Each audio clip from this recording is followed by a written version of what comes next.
Good morning, everybody. Can I ask you to sit down and take your seats? Which is what most people do when they sit down.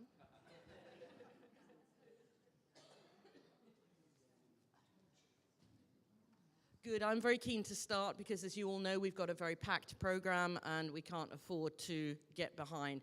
My name is Karen Newman. I'm from the Liberal Jewish Synagogue in London, and I'm also glorying right now in being the Deputy Chair of Liberal Judaism. Thank you. It's my huge and great pleasure and privilege to introduce our speaker this morning, Michael Uygur. Michael is, as you all know, the Chief Executive of the Board of Deputies of British Jews. It's not easy. I've never felt a pinch point more crucial of 4 Jews, 5 opinions than on the floor of a board meeting. Michael, his bio is in the book. There are very few communal jobs Michael hasn't done or been very, very close to. He came to us from UJIA, and he has been an amazing, steadying influence on the board as we've moved in these choppy waters of recent years. Some liberal communities aren't sure exactly what the board does, so I'm really glad that Michael's here to clarify that. We all get off the bus at a different place. Me, I get off the bus at around the point of the kosher washing up liquid, but for me, that's not the point. I want to live in a country where for people for whom kosher washing up liquid is important, they can have it. And the people who fight that fight every fight, we don't have to do it because it's the board that fights that fight every fight. Michael, the floor is yours. You are most welcome here.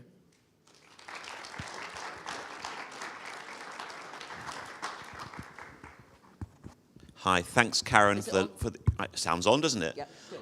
I'm only using the mic because I understand this is going to be recorded or streamed. I'm very uncomfortable holding a mic. I much prefer to speak with both my hands because I don't really know any other way of speaking.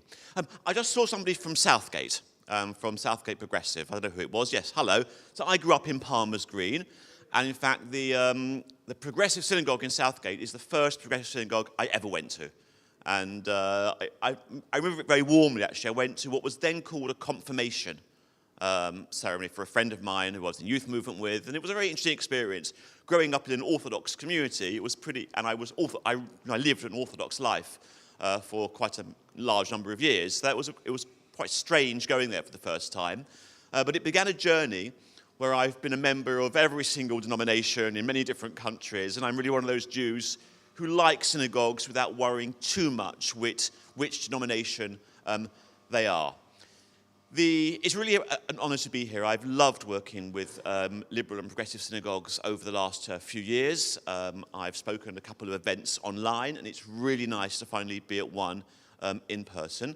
And I want to speak a little bit about the board, but I think that really needs to speak in context, because the board exists in the context of what's happening within British Jewry.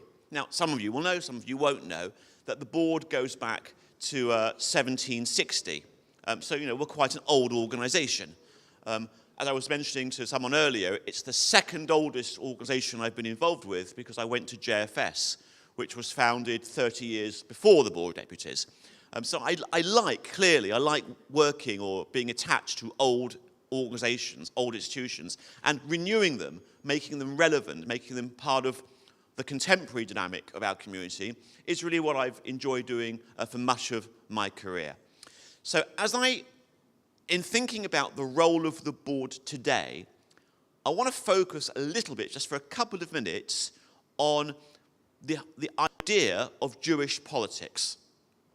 And if we think about the trajectory that Jewish politics has been on, I suspect there are some quite interesting parallels with liberal and progressive Jewry as well. So the origin of the board in 1760 goes back to the coronation of King George III, when the Bevis Marks Spanish and Portuguese synagogue chose a delegation to go and bless the king and pledge loyalty to him. And they chose representatives, deputados, and that's from the Portuguese. That's the origin of the word. And if one thinks about the role of Jewish politics in those early years, it was to pledge loyalty, to pledge allegiance. Yes, we may have come from Holland, Germany, France, Poland, other parts of the world, but once we are here, we are now loyal English subjects, British subjects. We're proud to be subjects to the king. And that categorizes, that defines the early, well, more than decades, centuries, really up until, I would argue, up until the early 20th century, that defines British Jewish politics, much of religious politics, and certainly to the Anglo-Jewish life. We want to be loyal to the king, loyal to the crown, loyal to the government. And so early Jewish politics was about affirming that loyalty. And if you think how far that goes, when in 1917 the British government issues the Balfour Declaration, the Board of Deputies is ambivalent, if not hostile to it. The very idea that we would say that Jews have a loyalty to another place or another people outside of these islands was very threatening. It was very scary to the British Jewish leadership. And you can see just before the Balfour Declaration was issued, a couple of months earlier in the Times, what was called the Conjoint Committee of the Board of Deputies writes a letter rejecting the idea of the Balfour Declaration. So early Jewish politics was about the Jewish community demonstrating, proving that we are loyal subjects and have no other loyalty. In the 1920s, Anglo-Jewish politics undergoes a radical shift when the traditional leadership of the German-speaking Jews and the Sephardi-speaking Jews, actually the other way around, the Sephardi Jews and the German-speaking Jews are really overwhelmed numerically by Jews who had come here from the Pale of Settlement, probably like many of your grandparents, mine as well. And this new Ashkenazi, more working-class proletariat-type leadership is actually very comfortable both with their Jewish identity and with what's going on in Palestine. And using Zionism, they really take over much of British Jewry. I won't say everything. There are pockets that remain ambivalent towards Zionism right through until the Holocaust and then the establishment of the State of Israel.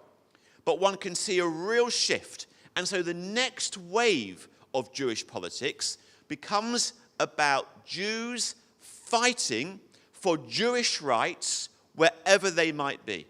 And that becomes a really important part of the Board of Deputies mantra as well. And by the way, there are parallels to this happening in Jewish communities across the world. So rather than being obsessed with proving our loyalty to our government, we recognize, and I think the events of the 20th century are going to justify that shift. Now it becomes about fighting for Jewish rights wherever they might be. But that's not the end of it. As one moves on through the 20th century, there are additions now. So we're going to replace that model. That model will remain true until this day. But we'll see that Jewish politics will shift. And as Jews become more confident, both in their own communities and in the work they're doing for Jews around the world, you'll then start seeing Jews as Jews fighting for the rights of other causes, of other issues. And what's sometimes called the new Jewish politics is Jews organizing on behalf of, it might be gender issues, racial issues, disability issues, whatever it might be. Or it might be fighting for persecuted communities around the world, wherever they might be. And so latter Jewish politics is really about there being a Jewish voice to fight for global causes, whatever they might be. Often it's framed as tikkun olam. I'm sure many of you know often that expression, repairing the world. Sometimes it's called social justice, and different communities use different words. But one can see this progression in Jewish politics over the last couple of hundred years, fighting for ourselves in this country, fighting for Jewish rights anywhere, and then fighting for global causes as Jews. Where I get worried about this is when Jews start to think, well, I will fight for those global causes, but I don't need my Jewish identity in order to do it. And that's when, of course, one starts to see Jews leaving the Jewish community. And by the way, that affects Jews in every country of the world, in every denomination. That's just an issue, I think, of early or coming towards mid, but early 21st century life. That change is happening. The Board of Deputies reflects all of those trends, and we can see absolutely all of them. And I consider it an absolute privilege to be at the professional head of this organisation, working alongside a fantastic set of honorary officers and an executive and deputies generally. And so I want to spend just a few minutes looking at, well, particularly actually all three of those trends and how the board has got involved with it. So first of all, that first one, our status as Jews in this country. It is extraordinary to me that in the 21st century, British Jews had to fight for our status as Jews in this country. But that was the toxic legacy that we were left under the Jeremy Corbyn leadership. And I'm very proud that the board, together with the JLC and the Jewish Labour Movement and other communal organisations, stood up as a community to Jeremy Corbyn and said, your version of the Labour Party will not be acceptable to us. And it is to the credit of the Labour people who saw Corbyn out and the Labour leadership that has replaced Corbyn that we are now in a situation where Jews can vote for any political party of their choice in this country. You want to vote Conservative? Fantastic. You want to vote Lib Dem? Fantastic. You want to vote Labour? Fantastic. You want to vote Green? Wonderful. Any party you want to vote for, I think we're now in a position where Jews can once again vote based on their values rather than what a leadership might do to the Jewish community. And this campaign, which the board was very involved with, both under, well, particularly under Johnny Arkush's leadership and then by Marie van der Zyl, our current president, I think was tremendously brave. It was very, very unusual for the Jewish community leadership in our era to take a stand against a major political party. But it was just right that they did it. And we as a community, all of us, can be very proud that when the push came to the shove, our community leadership stood up and was prepared to say, as you'll remember, enough is enough. I am aware there are Jews out there in the British Jewish community who backed Corbyn and backed Corbyn's vision of Labour, were aware of them. They were a minority. I personally, and we as an organisation, thought they were wrong. But you know, I have to acknowledge that there may be some in this room, and I respect that, I acknowledge that. But I don't regret for a second the decision that the board and other Jewish organisations took in saying no. The second paradigm, or second model I presented, was the idea of British Jews fighting for the rights of Jews around the world. And that shift that took place, particularly in the 1920s and then on with the rise of Nazism and the establishment of Israel, the board, of course, did become a Zionist organization. Your own movement went through a similar journey in different ways, of course, and your youth movement proudly affiliated to Netzer some decades ago. And that also was a really important move, where British Jews said, actually, we recognize that there are some causes outside of Britain that on behalf of the Jewish community, we must be involved. And I would say probably 3 or 4 of the most important ones are the establishment of the State of Israel, the fight for Soviet Jewry and other diaspora juries, and I had a third one. It's just slipped my mind, and it will come back to me. Oh, no, that's in the third paradigm. So I will certainly come to that. Oh, of course I remember it. Holocaust Memorial, right? Memorializing the Holocaust, and of course, what's Yom HaShoah, the Holocaust Memorial Day in the Jewish calendar, just a week after the end of Pesach, is of course also part of the board's heritage. And there are other examples as well. But the board does take a very central role in fighting for Jewish rights throughout the world. We're part of the World Jewish Congress. We spend a lot of time traveling around the world and supporting Jewish communities when they request assistance. One of the things the board will not do is intervene in a country on behalf of its Jewish community if that Jewish community does not want us there. And that's really, really... And by the way, they do that to us as well. They would not come and fight here against Corbyn, for example, without being in complete coordination with us. And that global international Jewish collegiality is really, really important. And a lot of the board's time today is spent dealing with Israel. In fact, there is no issue, and Carol and others in the room who are deputies can attest to that, there is no issue that divides the board and unites the board more than Israel. So there is huge passion for Israel at the Board of Deputies, and yet the voices that one hears around Israel are incredibly diverse. We have from Yachad on one side to supporters of Stand With Us or JNF, which identify themselves as more centrist, to more pro-Mizrahi Likud on the other side. And we get more questions to the president on this issue than any other topic whatsoever. So people might think that British Jewry is losing interest in Israel. There are other things more important. Right now, looking at the Board of Deputies, I'm not seeing that the case. I'm still seeing huge interest. And in fact, it's not so surprising. Israel's population, well, maybe some of you aren't even aware of this, Israel's population in the next couple of years is going to top 10 million. It's extraordinary. In my mental landscape, there are 3 million Jews in Israel, because that's how I grew up. I can see some heads nodding, right? It's going to hit 10 million this decade, if not in a couple of years' time. Israel is no longer a small country. It's a mid-sized European country, incomparable. It's really quite remarkable. And so, of course, British Jews are going to be very, very concerned what's going on there, whatever your politics are.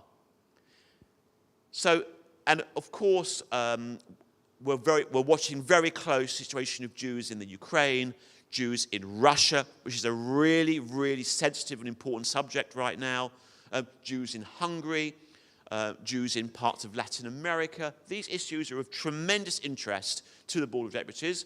Sometimes quietly, sometimes more boisterously, we engage ourselves in thinking about what's happening with Jewish communities around the world. So that's, in a sense, that represents the second model of political Jewish life. And the third one, as Karen says quite rightly, is when we take responsibility for wider issues. So perhaps the most well-known in recent times are the Uyghurs in China. I can't say Chinese Uyghurs, the Uyghurs in China, where the board has done a huge amount of work in speaking about on their behalf, hosting them here in London, signposting people how they can support them. And that's a really good example of what I meant by the third wave of British Jewish politics, Jews taking responsibility alongside other communal organisations on behalf of really important Jewish causes. We've also done some work. In fact, I can't see Owen. Is Owen in the room? I don't know if Owen's here, but Owen's been really important on behalf of the board working on our deputy for York. I'm blanking on his surname. Someone's going to help me. Thank you. He's done some really important work on the board thinking about disability issues. We've done a lot of work around gender issues, done a huge amount of work with refugees here in the UK and globally. And that represents the third wave of Jewish politics and how the board has got involved with it. Really thinking deeply, what are the causes that matter to all of our Jewish community, and what can we as the board do to give voice to those ideas and struggle on their behalf. So that's a little bit about how the board has seen and does see itself. Now, how do we do that? We do that through democratic representation. The Board of Deputies can only be as good as the deputies that you elect to sit with us. Now, actually, as a denomination, I'm going to say two things about you. One, your deputies are fantastic. Number two, there are not enough of you. There are not enough of you. There should be more liberal and progressive deputies at the Board of Deputies. So please go back to your communities and say, are we fulfilling our legitimate quota at the board? If you've got no deputies, send one. If you've got one or more deputies, but you're entitled for more, send them. Also ask yourselves, are you paying your full whack? Are you putting on your synagogue bills the £30 for a year per family unit, per unit for the board? We do not go out to the major donors of the community and raise £500,000, £200,000. We don't do that. Our power comes from our democratic representation and from the £30 that you put on your synagogue bills, and it's a voluntary contribution, and hopefully pay. The entire Board of Deputies budget is just over £1 million.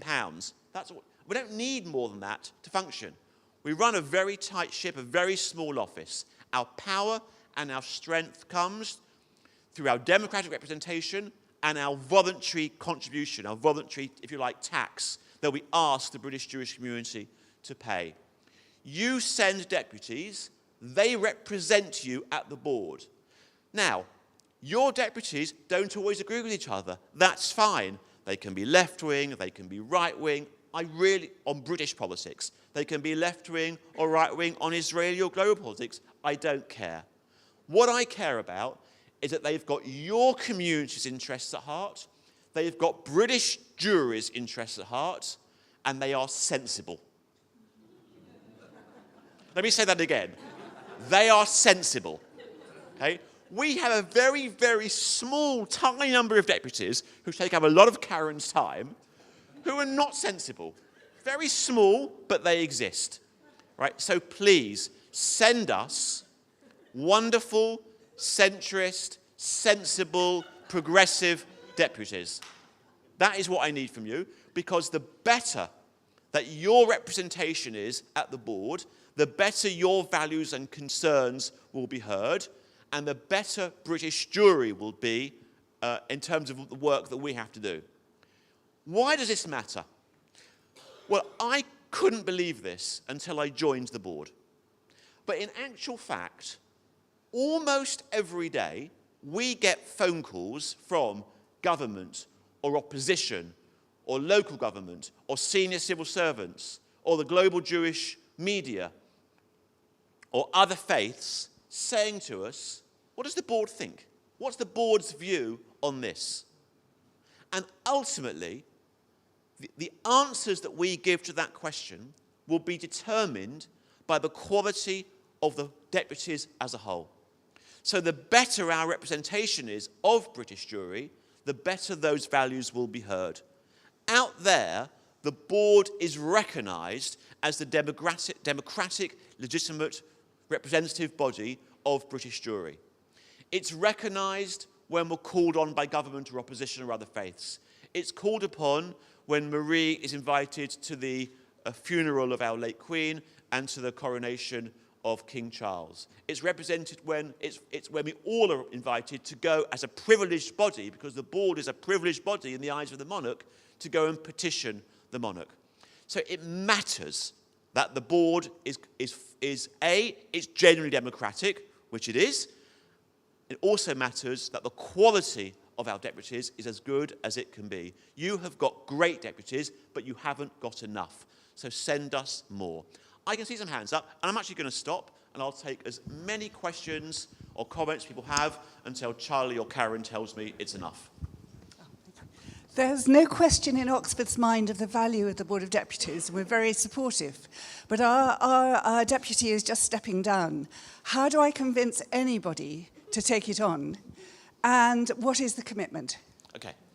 So I'm really hoping that what I said just now would motivate you to have an answer, because it matters. It matters that Oxford is represented at the Board of Deputies by a wonderful deputy. The time commitment will range minimally from 2.5 hours a month on a Sunday morning. That's the minimum. Plus whatever you want to do locally to feed in to what your deputy does. The maximum could be being president of the board, which is pretty much a half-time, if not a full-time job. And there is everything in between those two extremes. So deputies can be on a committee, and which will be a couple more hours a month, or they could be on one of the divisions, in which case it will probably be 5 or 6 hours a month, and anything in between. So really you've got a full range of options, but the minimum is to come on a Sunday and give voice to your community at the board. Do you work on Zoom? Yes. All meetings are hybrid now. Yes, absolutely. Which makes a big difference, of course. By the way, it's had a negative effect in the old days, pre-COVID, we would get close to 200 people coming on a Sunday. We now, if we get 100, we're lucky. But they're all there on Zoom. And so we've actually worked out quite well. Leo is here. Leo has done a brilliant job with us. Absolutely, deserved. Okay, so it's... in making the meetings hybrid. Rabbi Leah, and then Alex, and then Ruth. So I'm going to keep it short, but it's not a... Sorry, there you are. Here.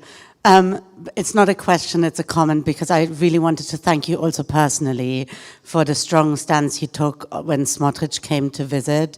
I know it wasn't totally easy for the board, but I think for us as progressive Jews, it was really important that the lessons we learned from the Corbyn era was not just that we must defend ourselves, but that we cannot, when we say others need to stand up for us, expect to welcome with open arms racists who attack others. So thank you very much for that very clear stand. Thanks, Claire.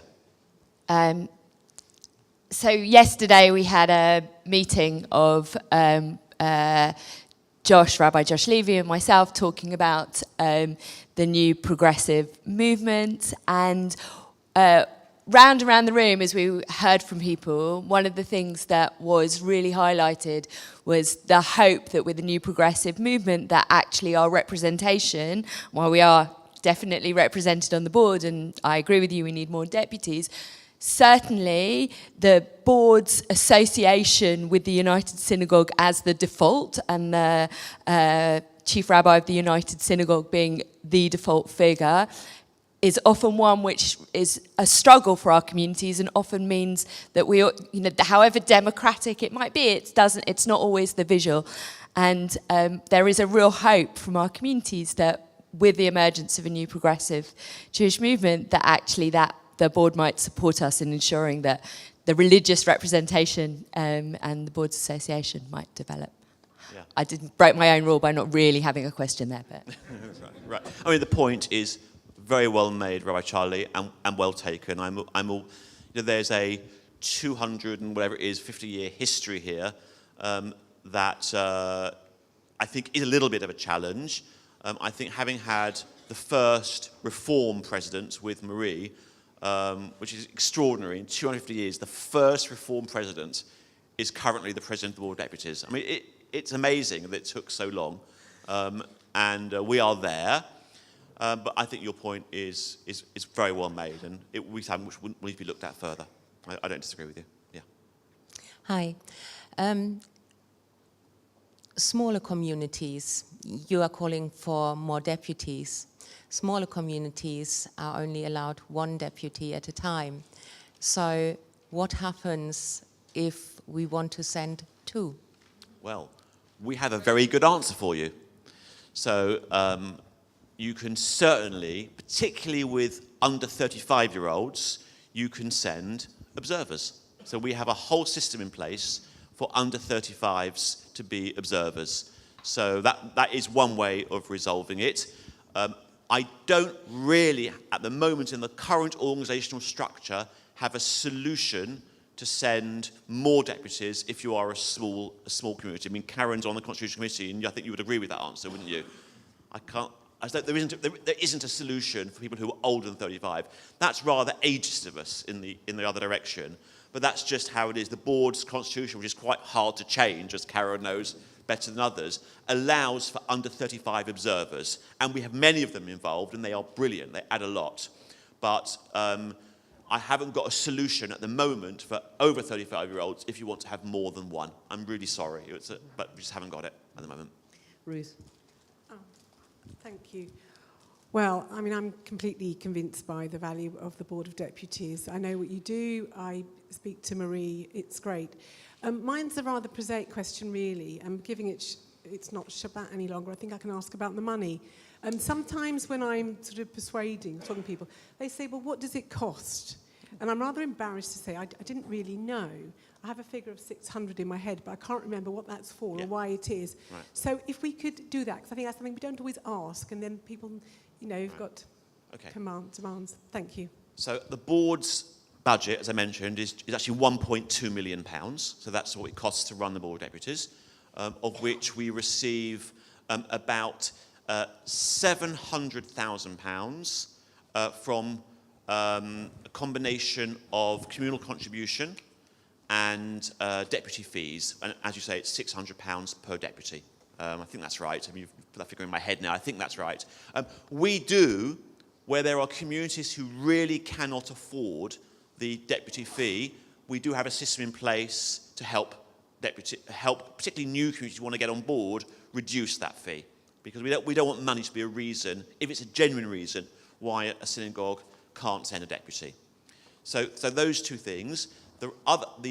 We get more income. We get a very significant grant from the World Jewish Congress because we are effectively their representative body in the UK. We have some investments, so we draw down some interest off investments, and then we do a very small fundraising campaign. So that's how the board's finances work. Can I just check, is it 600 on top of the 13? Yes, absolutely. So we ask for a voluntary contribution on every shul bill of £30 per unit. So if you're not putting that on your synagogue bills, it's not fair. Please do, right? Because it means other people are carrying you. So every synagogue should put on their bill £30 as a voluntary contribution to the Board of Deputies, plus the fee per deputy. Yeah. So just to clarify, it's individual Jewish people that have the option to spend £30 extra, which should be on your synagogue bill. It's the institution, your synagogue, that pays the £600. Correct. So, that's exactly right. Yeah. Did you want to say something, Becca? No? Oh, sorry. Okay, then. We've got time for one last question. Yep. Hi, Michael. How long do deputies usually spend on the board or serve on the board? And do you think that, well, the time they spend there... sorry, I'll clarify. Sometimes you have deputies, certain figures that may start off at one community and then come to represent a different community or organisation on the board.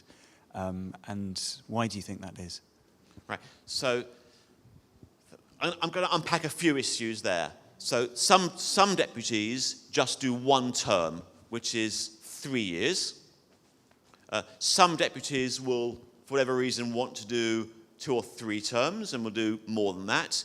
We've got 1 or 2 deputies who have been around for 50 plus years, and for them being on the board is really their commitment to the Jewish community. Some people enjoy the politicking of the board so much that when they can no longer represent, it might be their youth group, or it might be UJS, or whatever it might be, that they move to the next framework and then fight to become a deputy. So we do have those as well. One of the really interesting things is we don't have term limits. So one as a deputy, so one, like a member of parliament can be a member of parliament for 50 years, so too can one be on the board. So I go back and forth in my mind about whether that's good or that's bad. Probably if I was in a synagogue, I would want to have some deputies, 1 or 2 deputies who have got longevity, because that's good for memory and for really understanding, but also refreshing is also good. So I think you want a combination of both. But you also, I want to relate to one more point that not all of our deputies represent synagogues. So we also, as synagogue membership in the UK has declined across the board, we now also have deputies from organisations. but there it's a flat rule of 1 deputy per organisation. The only 2 exceptions to that rule are UJS, which I think is allowed 8, and AJEX, which has, do you remember how many AJEX has? Yeah, so AJEX, again, for good historical reasons, a British jury have more. Did I answer your questions? Yes, okay, great, We've got brilliant. time for one quick, I hope it's quick, Mark. Yes. Hi, Mark Shaw, Southgate. Southgate, excellent. Communication. So I think the board does a great job communicating the voice of British jury to whoever. Is there any work to do on the communication within? Communication to communal synagogues with not the detail, because the detail we see on our weekly, monthly emails, but the clear, short, concise, needs to be repetitive of this is what we do, this is what we're doing for you, and so that we all and our communities understand and continue to understand the good work that you're doing. Well, so could we do better? 100% yes. And then, what do we have? So we have 2 short films right now, which explain the work of the board. We have a document which is 1 page long, and another one which is 6 pages long, which say what the board has done in the last year. Those have all been sent to your deputies. So what I can't do is make the deputy share it with the community. Right? We send it, it's there. So, and if anyone wants it, just shoot me an email via the board and I'll send it to you. But we have just produced the updated version, 1-pager, of what the board has done in the last year. So we do what we can. I totally recognise it might not be enough. And I know we're about to finish, so just one more thing to share with you. On July the 5th, we have the great privilege of hosting the Archbishop of Canterbury, who is going to be doing an interview with Simon Sebag Montefiore. And that is taking place at Bevis Mark Synagogue, where the board was established.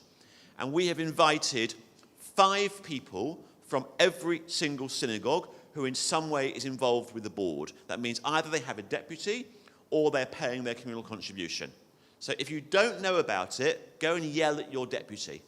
Right? So it's really important that, and I really hope that as many of you will come as possible to be part of that amazing, amazing experience. It's the first event of its kind that the Archbishop has done, and he's going to be exposing himself to any question that Simon Sebag Montefiore puts to him about British Jewry and the relationship with the Church of England. So that's a great thing. It's at 3 p.m. in the afternoon. The time is because that's what the Archbishop gave us. So it's not negotiable. We fitted in with his timetable. Thank you. And you, unfortunately, need to fit in with ours because we could Done. clearly go Thank on you very all much. day. Michael, huge thanks to you.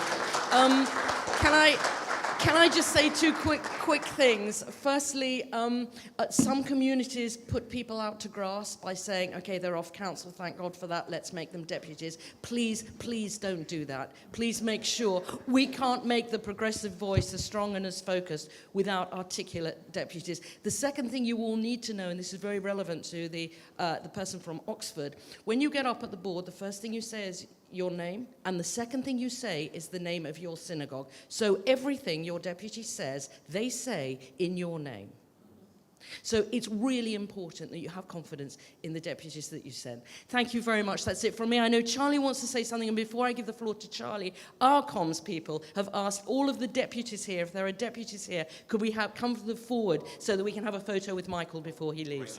But just Charlie. wait 1 second, and let me tell you, the sessions are about to start in 1 minute, so we're going to go. But I just want to remind you that Larry and Rabbi Rebecca Burke's session is in the Gloucester room, but it's not as advertised. It's the conversation across the Atlantic that was moved from yesterday. So it'll be a really great session. Larry, give us a wave. They're going to be in the Gloucester room.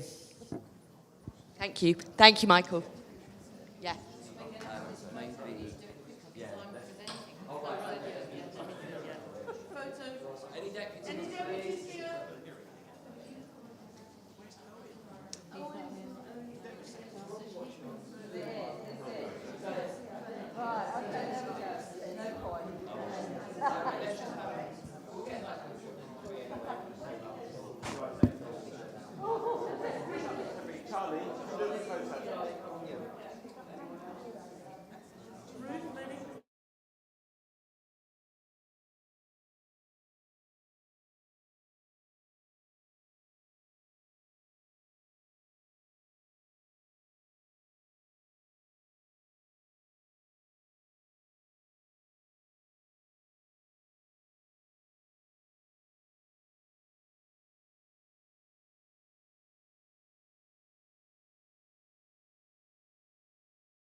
Try now. Now it's working for sure, yes.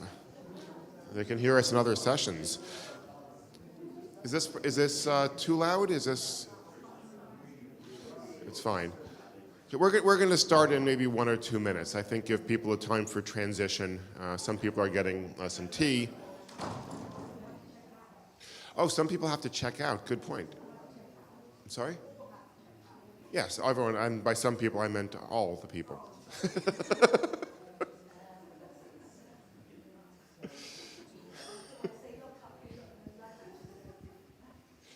Oh, that's the fundraising program. They lock up the luggage and then they auction it to the highest bidder.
Give people just 1 or 2 more minutes.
For those who haven't met me, my name is Joel Hoffman. We are going to talk about 3,000 years of history. And so I thought what I would do is I would give you a little bit of a timeline, just so we know what we're talking about. So way over here, and I apologize to the Zoom people if I wander off your screen. If I do wander off the screen, I promise I'll come back. So we start 3,000 years ago. This is King David's kingdom, which I also mentioned during the keynote. And we have, sort of history behind that. And then walking over here, just to give you a sense,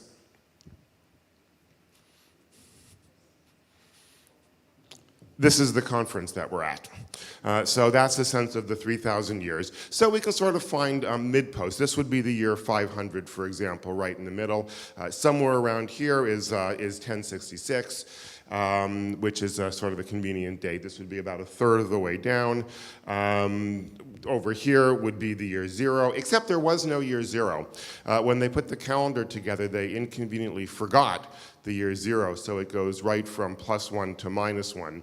Or from 1 AD to 1 BC, or from 1 CE to 1 BCE, depending upon your preference. And then we have the Romans and we have the Greeks.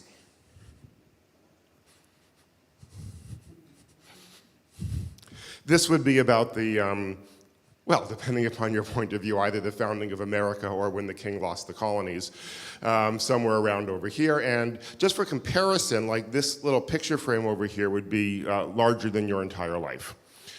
So that's sort of a sense of how much 3,000 years is. But actually, we're going to start on the other side of the wall. I don't know what's over there. But we're going to start before 3,000 years ago. We're going to start about 6,000 years ago. It's a little bit like the Yiddish speaker who stands up and says, before I begin, I have a few remarks. So before we begin, we have a little bit of a pre-beginning. We're going to start on the other side of the wall. We're going to start 6,000 years ago. 6,000 years ago, there was no writing yet. And people are trying to figure out how to communicate. And someone got the idea that they could draw, I'm a little bit tired from walking over 3,000 years. Someone got the idea that they could draw little pictures of animals. And next to the pictures, they could use hash marks to indicate the quantity of animals. And this was important if you were into livestock, which pretty much everyone was, because what else could you do with your life except livestock 6,000 years ago? If you were, for example, giving somebody 7 goats, and you wanted to send a messenger with the 7 goats, you had no way before this of indicating it was 7 goats. You had to tell the messenger 7 goats, and then the messenger would show up to whoever you're giving the goats to, and he would say it's 7 goats, but you'd have to trust the messenger. You could not write down the fact that you were giving him 7 goats. And then someone got the idea, and it seems obvious to us now, but someone got the idea that you could draw a picture of a goat and make like 7 hash marks. And this was, believe it or not, an enormous leap forward for humankind. This was an unbelievable advance. For the first time in human history, people could communicate at a distance. For the first time ever, you could tell someone not in front of you something. If you'll pardon my grammar. You could tell something to someone not right in front of you. It was an incredible leap forward. You could draw the goats, you could write the hash marks, you could send the emissary. However, it was limited. You could not, for example, write, P.S., please say hi to your wife for me. You could maybe draw a picture of the wife, but that may or may not do good things for future business relations. It was nonetheless, and that's 6,000 years ago. That's like, if you picture the length of this room going way out into, I don't know, it's like the 3rd hole in the golf course or something. I don't know what it is. And that was a huge leap forward. The next leap forward came when people realized that these pictures didn't have to look like what they represented. And this brings us to the Egyptians. The Egyptians got the idea, and they really took this forward, that when you're drawing a picture of something, it doesn't have to look like what it is. That it's actually arbitrary. And in fact, they'd already had that idea, because when you draw the picture of the goat, you're really like just drawing like little stick figures. You're not like actually drawing a goat. You're not drawing like the ears or like the inner parts of the ears. It's not a photograph. It's reasonably abstract. There's a comedian actually who says his kid drew a picture of something, and the comedian looks at his kid and says, "What is that?" And the kid says, "It's our house." And the comedian takes his kid outside and says, "Do you see how it's not?" It was abstract. The Egyptians said, well, gee, we could draw pictures of things that are very hard to draw. It's one thing to draw a picture of a goat, but how do you draw a picture of, let's say, yesterday? How do you draw a picture of conscientious? How do you draw a picture of, I mean, even things like the sun. You have to have some agreed upon way of doing this. And that's what the Egyptians did, and these are called icons. This was an incredible leap forward for humankind, because now you could actually say, P.S., please say hi to your wife for me, when you were sending a message long away. The icons did not have to look like what they represented. And we actually still have icons, and more, as I'll tell you in a minute. But just for example, what is this? It's a heart. That's right. How many chambers does the heart have? 4. This looks nothing at all like a heart. The human heart has 4 chambers. This looks nothing at all like a heart. It's an icon. It's an agreed upon way of drawing things. And we use it in all sorts of things, like in the famous I Heart New York, I Love New York. I don't know if you have bumper stickers on cars here, or if you call them bumper stickers for that matter. But if you do, and if you do, some of them might say like I Heart London or things like that. But I suspect they probably don't do that here, do they? You're not allowed to have stickers on your car? What if you really, really love London? So anyway, we digress. So the point is, we use the heart for love. If we actually used a picture of a heart, it would kill Valentine's Day forever. Like, you know, if you sent someone a card, I saw this icky, yucky, drippy thing and I thought of you. You'd never get a response to that. We have other ones. What does a triangle on top of a square represent? A house. There are no houses that look like that. I've seen houses, they do not look like a triangle on top of a square, but that is a modern icon for house. That's what the Egyptians developed. And now we actually have emojis. We have more icons than we did 10 years ago or 20 years ago, or certainly than 50 years ago. And you have to know what they mean. You have like a smiley face is like, ha ha ha, but it's not really a smiley face. It's like, it's the 2 dots and the 1 dot and the little thing. And then there's like an upside down smiley face, which does not mean like a frowny face, like turn that frown upside down. The upside down smiley face, it turns out, means the same thing as the right side up smiley face, just more whimsical. So if you want to be whimsical, you send it upside, I don't know what that is. And if you've looked at your phone, there are all kinds of things on that phone. There is, for example, on my phone, a symbol that looks an awful lot like Instagram film, Instamatic film. Do you remember the cameras from a long time ago that you had a cartridge you would put in? And it had a spool on this side and a spool on that side, and you were connected, and you would just pop the spool in, and you'd take 12 pictures, then you would send it to whoever you'd send it to, and you get the photos in a week. So I have an icon like that of that old film on my camera, on my phone, which I use for a camera. And it turns out that what that actually represents is not the film, which nobody uses anymore, but it actually means I have voicemail. Because what it really represents is a cassette that nobody uses anymore. Remember the cassettes from the answering machines that we thought was the coolest thing in the world, like in 1982? And so that's the icon. And what this shows us is that the icons are sometimes pictographic, but sometimes antiquated, and sometimes completely and totally arbitrary. The Egyptians took this forward. They developed some 3,000 symbols. And now they could write down anything they wanted. And this is what made Egypt into a great society. And we're still, by the way, in the introduction. We haven't started yet. We're still on the other side of the wall. The Egyptians could write down anything they wanted. Now you could convey information, not just person to person, but you could convey information across space and throughout time. Now you could learn from somebody a generation before you, but also 3 or 4 or 5 generations before you. Now, for the first time, people could amass knowledge. People could learn from, people could compile libraries. People could consult people who had died. People could write reference books. This created Egypt. And they knew it. There is a surviving document from Egypt that talks about this. It talks about it in the context of how it worked. The 3,000 symbols were too difficult for the average person to learn. You could not reasonably expect the average person to learn 3,000 symbols. First of all, because their lives were so short. Nowadays you have like childhood, and then you have the preteens, then you have your teenage years, and then you have like you're a young adult and you're finding yourself, and then you have apparently there's a quarter-life crisis that I don't remember it existing way back when, and it's like 25 years to 30 is when you have your first crisis. Why wait till middle age? You can practice when you're 25 to 30. And then like you have like, you're a young adult, and then eventually you become an empty nester, and then finally, in antiquity, you were a child, and then you were an adult, and then you died. People regularly died in their 20s. And if you lived into your 30s, you were having a long life. King Tut was 17, for example. Most of the characters in the Bible were teenagers. They were older teenagers. Abraham, Isaac, not that they existed, but had they existed. You couldn't possibly spend 5 years learning how to read and write. You had to spend those 5 years procreating and moving on with your life. So what they did is they had professional scribes. And the scribes mastered the systems, and the scribes mediated the reading and the writing. So let's say you were a doctor.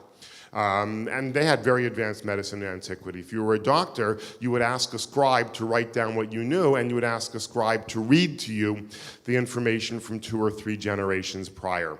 And so the scribes really mediated everything. And that was the drawback of the system. You needed the scribes. Without the scribes, you could not have this system work. And the doctors relied on the scribes, and the politicians relied on the scribes.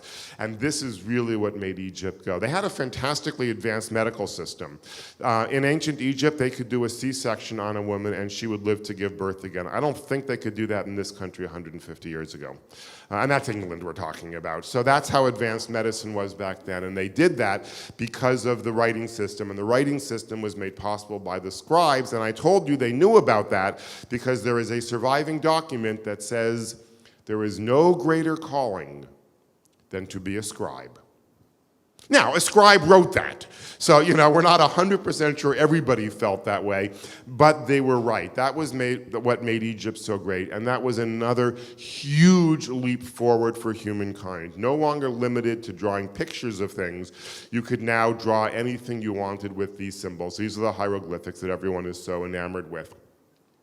The next leap forward came when people decided that instead of writing down the meaning of the word, they could write down the sounds of the words. And again, this was a huge leap forward for humankind because now it meant you could write down names, you could write down sounds. If you made up a new word, you could figure out how to spell it, as it were. And the first way they did this is they did it with a syllabary. They made up a different symbol for each syllable. Remember syllables from grade school? Syllable. Well, that's what they did. They had one symbol for boo, one symbol for ba, one symbol for bee, one symbol for bi, and so on and so forth. And they ended up with about 600 symbols, far less than the over 3,000 the Egyptians had, much more manageable, but still beyond the reach of the average person. You couldn't reasonably learn 600 symbols in your short lifespan back then. And by the way, this is a very difficult task, figuring out what your sounds are. For example, in English, the last sound of dogs is not the same as the last sound of cats, even though they are both plurals. One is actually a Z and one is an S. They sound different. The first sound, let's put this, the P in the word pen does not sound like the P in the word spin, believe it or not. That's how hard it is to self-identify the sounds. The way you can tell, and I would invite you to do this now, though I realize we were just talking about this may be pushing the reserved British ethos a little bit too far, but put your own hand in front of your mouth and say pin, and you will feel an explosion of air. Put your hand there and say spin, and there's no explosion of air. The P's are different. There is an explosion of air, and if I do it into the microphone, you'll hear it pin versus spin. There's no explosion of air. So it's very difficult to figure out the sounds of your own language because you don't always know what your sounds are. Someone had to figure out the 600 syllables. Someone had to figure out that words come in syllables. Someone had to figure out that speech comes in words. All of that was difficult. They did this about, now we're talking somewhere in the ballpark of 4,000 years ago, so sort of on the porch over there. I apologize to the Zoom people who can't see the porch. There's a porch over there. And then came another innovation. Sumerians, thank you. The civilization was the Sumerians that were doing this. Then someone got the idea that instead of having hundreds of symbols for the syllables, all you really needed was the consonants. If you just wrote down the consonants, then you could whittle down your inventory of symbols to about 24. And the people who did this were the Phoenicians, which you may have heard of. How many people here have heard of the Phoenicians? That's what I thought. The Phoenicians decided that all you needed were the consonants. And with the consonants, you only needed 24 symbols. It was a much, much simpler system. It still was not perfect, though, because while it was fairly easy to write down your words, it was very difficult to read them, because there were no vowels. Of particular difficulty was reading a word that started with a vowel. So if we did this in English, if you had the letter T, that could represent the word tea or toe or tie or to, but also it, at, and ought. And those are harder for the human brain to process, a vowel that comes before the consonant with no indication of the vowel. And there are times when there might be conflicting words and you had no way of indicating whether it was toe or tie. And sometimes it might make a really big difference which one it was. That's the Phoenicians. It was also a huge leap forward. It was very, very helpful only to have 24 symbols instead of having hundreds or thousands of symbols. And now we get to the beginning of the lecture. Now we get to the wall over here. I know you can't see the wall. There's a wall over here. Now we get to King David 3,000 years ago. I told you yesterday that one of the things that the Israelites invented was the alphabet was writing. This is how it happened. They took the Phoenician system and made a seemingly minor modification to it. They doubled up 3 of the consonants, using the consonants not just for consonants, but also for vowels. Most important, they used the letter hey, which was an H, and they used that not just for the H sound, but also for the vowel ah. And there's actually a very innate connection between the H and the ah. We still do that. If you go to the doctor and the doctor sticks the thing down your throat and says, say ah, how do you spell that word?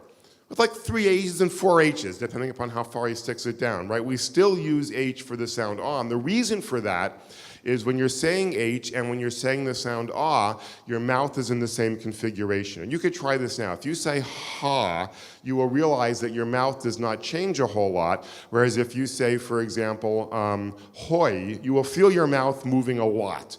So the ah and the H have a natural connection, and the Israelites used their letter hey, the letter H, for the sound ah, and they used 2 other letters also for vowels. They used the letter yud, which was a Y, for the sounds E and A. Again, which we still do now. We have the word happy, which is spelled not with an I, but rather with a Y. And day, for example, has the letter Y at the end. Again, because there's a natural connection between the letter Y and the sounds E and A. And they used the letter Vav, which back then was a W, for the sounds O and U. And again, there's a natural connection. If you say the word woe, you will feel like it's a little bit of a movement, but not as much as there is, for example, with wow, for example. Wow, you can feel your mouth going back and forth. So they use the H, that is to say the hey for the sound ah, they use the yud for E and A, and they use the vav for O and U. And now they could write down anything they want, and anybody could learn the system. Because anybody, with the possible exception of Hebrew school students, can learn 24 and 27 letters. Now anybody could learn how to read and write, and they were expected to.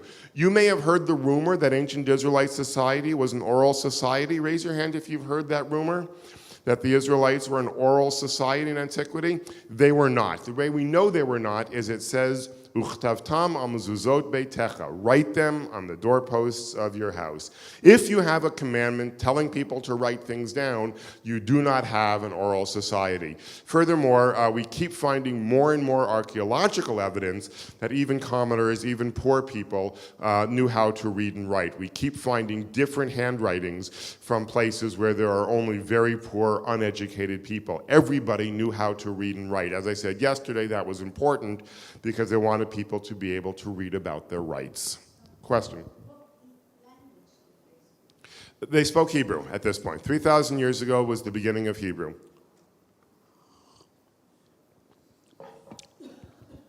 This is what made writing possible. This was now the alphabet. Now you could write down anything you wanted. It was a risk. They took a risk back then. They wrote things down for the future. No one had ever done this before. It used to be that if you wanted to keep something alive, what would you do? You would memorize it. Again, we can look at the V'ahavta. Remember the V'ahavta? You're supposed to, not just Uchtav Talmuzot Beitecha, but you're supposed to recite them when you lie down and when you rise up, when you go on your way, and when you come back. Why would you keep saying something over and over and over again? To memorize it. The idea was you were memorizing it. Why did you have to memorize it even though you were writing it down? Because they didn't trust this newfangled technology.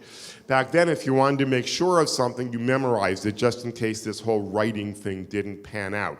Speaking for myself, now it's exactly the opposite. If I want to make sure I still know something tomorrow, I better write it down. We now know writing works. They didn't know it back then. It was a brand new experiment. They were writing for the future. The experiment took off like wildfire. The Hebrew letters eventually became the Greek letters. The Greek letters became the Latin letters. Jump ahead to today.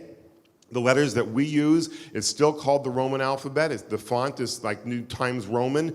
We still use the font of from Latin, which is from Greek, which is from Hebrew. All of the writing in English, in French, in German, in Western Europe comes from the ancient Israelites. All of the writing in Eastern Europe is in Cyrillic, which they call Cyrillic, because what are you going to do with foreigners?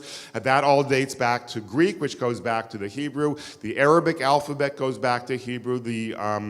Even the alphabet of the subcontinent of India in some cases goes all the way back to Hebrew. Almost all of the writing anywhere in the world goes back to this experiment 3,000 years ago. The reason we can write this down, the reason we can do email, the reason you can make a shopping list, the reason you can have a newspaper, the reason you can have a document, treaty written down on a piece of paper is because of the ancient Israelites 3,000 years ago.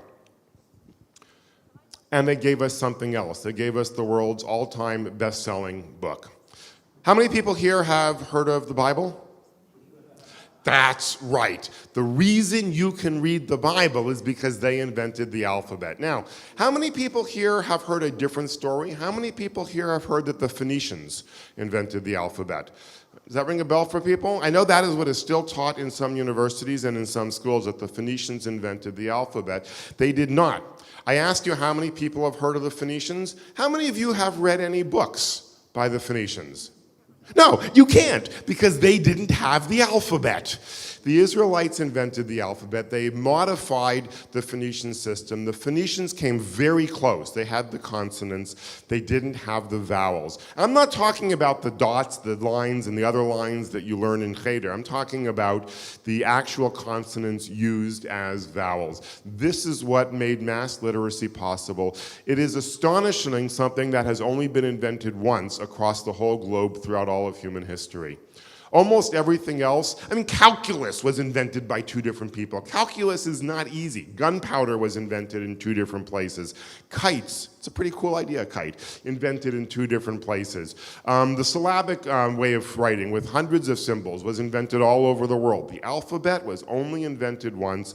It was invented by the Israelites, the Jews, 3,000 years ago, right there on that wall in King David's kingdom. And this is what made everything else possible. And they seem to have appreciated the power of their system. They seem to know how amazing their Yud, Hey, and Vav were, especially the Hey. Remember the Hey, which is the H? That's what got everything going. They knew how amazing this was. What was Abraham's name before he was Abraham? What letter did they add to make Abram into Abraham? They put their magic letter Hey right in the middle of the patriarch. Avram is an ordinary word. It's a word in Hebrew, a word in Phoenician, a word in Canaanite. Av means father, Ram means exalted. Avram is just a tribal elder. You take an ordinary word and you stick the Hey right in the middle and you turn the tribal elder into our tribal elder. Same thing with Sarai and Sarah, and we can go one step further. There was an ancient word, Elim, which meant gods. You may know this word, Micha Mocha Ba Elim, that's right. Elim meant gods. What happens if you stick the hay right in the middle of Elim? You get Elohim. In other words, the patriarch, matriarch, and deity of the ancient Israelites all get their name from ordinary words with the magic hay stuck into the middle. And we can even go one step further. There is another way of writing God's name. You may know this. It's technically called the tetragrammaton, which is just Greek for four-letter word. But it doesn't mean what four-letter word means, because four-letter word means something else. It's just a word that happens to have four letters. You may know that in Hebrew, Yud, He, Vav, He is another way of writing God's name. Well, what letters are in that? The two He's that are especially magical, and the Yud and the Vav. These are entirely and only the magic letters that made writing possible in antiquity. Now, you may have heard the rumor that we have forgotten how to pronounce Yud, He, Vav, He. Does that ring a bell for anybody? We've forgotten how to pronounce the holy name of God? Yeah, there's no truth to that either. Raise your hand if it seems plausible that in a society devoted to worshiping God, they would forget God's name. That's a preposterous story. The reason we don't know how to pronounce Yud, He, Vav, He is that it never had a pronunciation. It was not meant to be pronounced. It was symbolic. It was just the vowels. It was as if saying, our God is so cool, you can't even write him because you don't have vowels.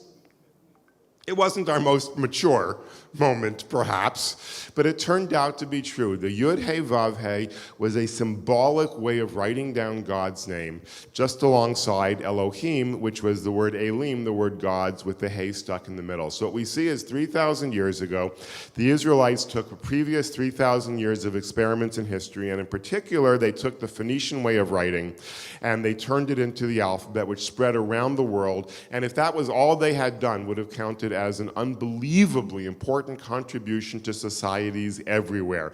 It's what made almost all of the future development possible. They realized the value of those letters, and they used those letters to write the world's all-time best-selling book, the Bible.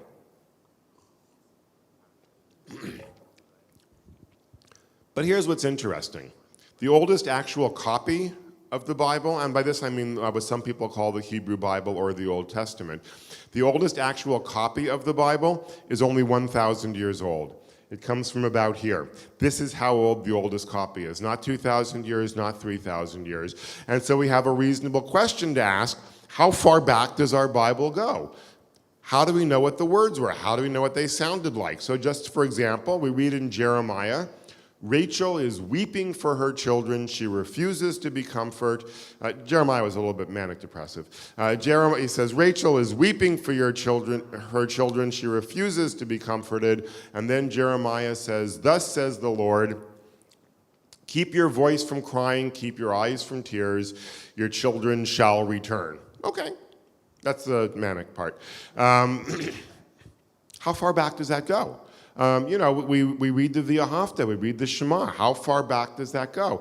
What does it sound like? Anyone here remember there used to be a holiday called Sukkot? And then all of a sudden, poof, now it's Sukkot. So which one is it? Did they pronounce it as Sukkot, or did they pronounce it in the Bible, or as Sukkot? Shabbos and Shabbat.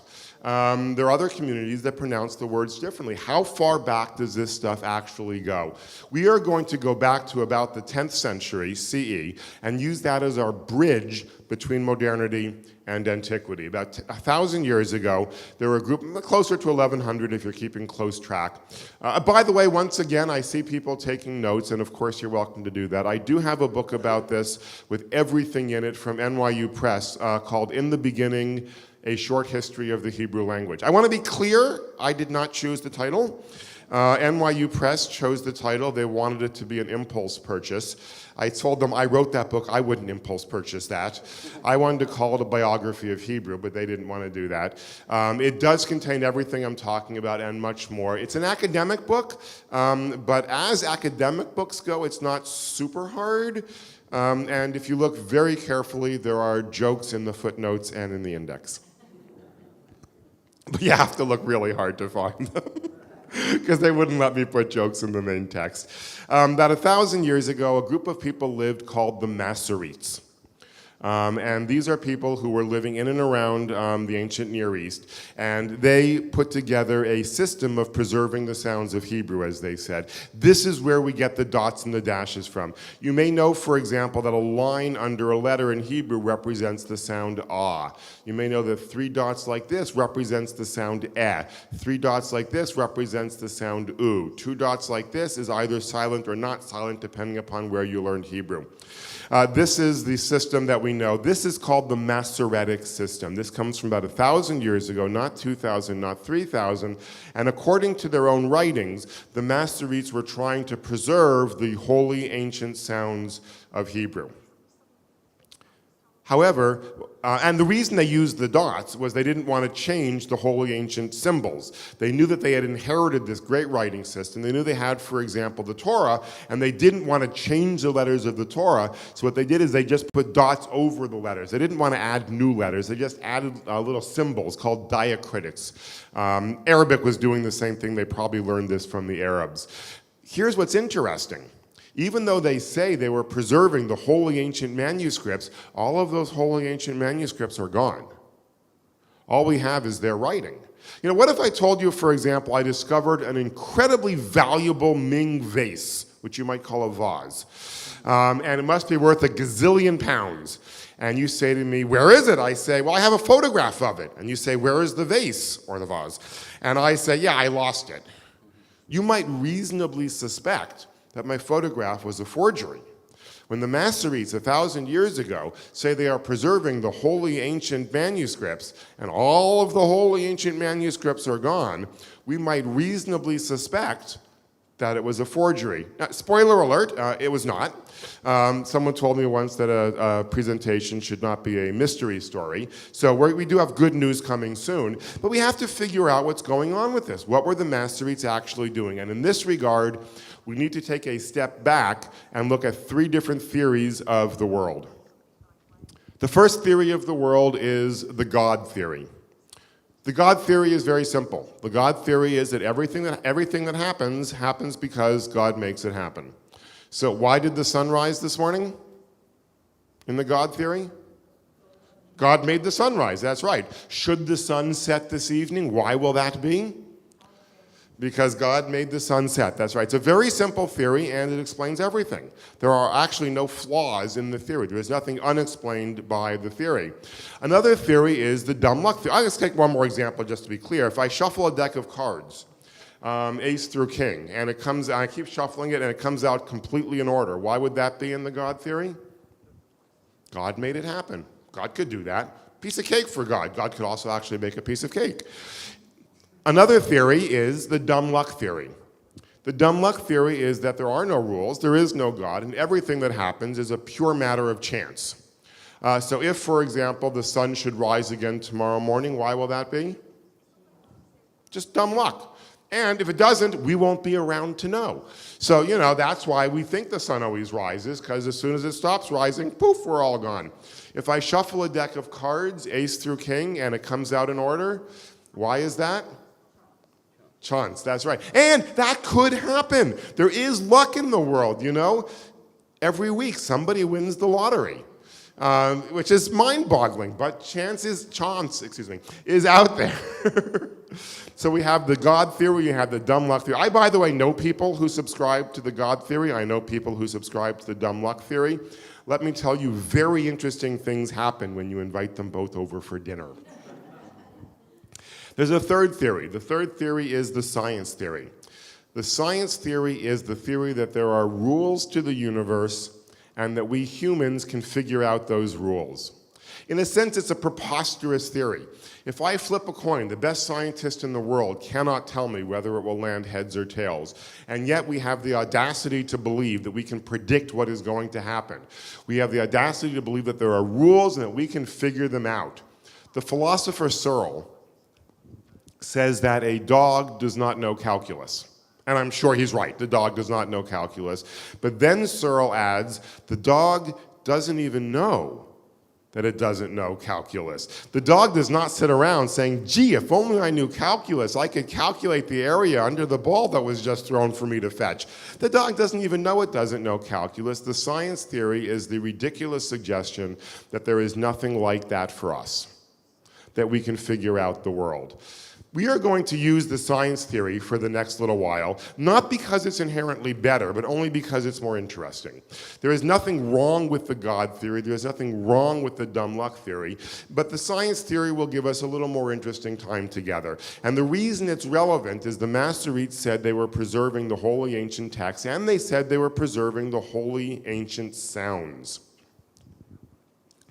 Did they have any way of knowing what Hebrew sounded like 3,000 or 2,000 years ago? Well, the God theory says yes. The God theory says that these were God-inspired people and knew exactly what Hebrew sounded like. The dumb luck theory says, sure, maybe they stumbled across the right answer, but the science theory says no. The science theory says that you cannot figure out just by listening to how you speak, or even with an unbroken chain of oral tradition, what language sounded like a long time ago. And all we need do to verify that is look at English. How many people think that they know how Shakespeare spoke? That was only a few hundred years. That wasn't 1,000 years. That wasn't 2,000 years. For that matter, do you think that you have the same accent as even your grandchildren? Even in 2 generations, English has changed. That's only 2 generations. We're talking about dozens of generations over here. The Masoretes had no way of knowing what Hebrew sounded like. A fact we see from the work that they did. We can look at a couple of words. How do you say boy in Hebrew? Anyone know? Or how about king? Melech. Anyone know how to say queen? Malka. And Yeled and Yalda form the same pattern. There are a bunch of words in Hebrew that when you make them feminine, the sound changes to an ah. So you have, I'm doing the vowels with my fingers. So you have Yeled is a boy and Yalda. You have Melech is a boy king and Malka is a girl queen. Melech, Malka, Yeled, Yalda. Where do we get that system of the and the ah from? That's from the Masoretes 1,000 years ago. These are people living in Tiberias. They are the ones who put down the and the ah. The Masoretes in Tiberias, which we call the Tiberian Masoretes, because as I said yesterday, historians are nothing if not clever, were not the only Masoretes. There are also Masoretes in Babylonia who were called the Babylonian Masoretes. See, you could all be historians. They were called the Babylonian Masoretes, and the Babylonian Masoretes did not have different vowels in Yeled and Yalda, or in Melech and Malka. They had the same vowels. There's also a group of Masoretes from the land of Israel who are called the land of Israel Masoretes, and they had a third system. So what we see is there was disagreement 1,000 years ago over what the letters sounded like. You had a question? They did not invent masculine and feminine. What they say is, and we're going to see if it's true, they had the consonants. So if you think of the difference between masculine and feminine, it was the hey at the end, and that was written down in the text. The question was, do the vowels change? You know what it's like? We have vowels that change in English, though we do it differently in the US and in the UK. Sincere and sincerity is a good example. You don't say sincerity. You say sincerity. The word sincere becomes sincerity. And the other, if you had, what? Well, that's just 2 different ways of pronouncing the same word. But sometimes when you add an ending to a word, your vowels change. And that's what happens with Yeled and Yalda. And that comes from the Masoretes. And more generally, how do we know Rachel is pronounced Rachel and not Ruchel, for example, or Rochel, the way it is in Yiddish? You have a word Rivka. What's Rivka? Well, why is it 2 syllables or 3? Is it Rivka or is it Rebecca? Which one is it? We try and look at the Masoretes. Remember, the reason we're looking at this is that the Masoretes are our bridge between modernity and antiquity. We can see the Masoretic manuscripts. I have a facsimile in my office. You can look at it, you can see what they wrote down. We know that this is authentic. We don't know what the Masoretes were working with. And now we have troubling evidence. We see that they could not agree on the sounds of the unwritten vowels. We also have a question, did they make it up? There are some people who say the Masoretes just made the whole thing up. After all, there are no more ancient documents. So now we have to try and find out, were the Masoretes working from actual documents? How far back does the Masoretic, there's another example, Masorete, Masoretic. How far back does the Masoretic work go? Were the Masoretes reflecting sounds from 100 years ago? And what about the manuscripts? So to do this, we have to jump backwards. We're going to try and validate the Masoretic work. We jump back. What time are we supposed to be done with this? At 1:15 or at 11 o'clock? 11, right? Okay, good. It would make me so sad if you didn't get to hear the end of the story.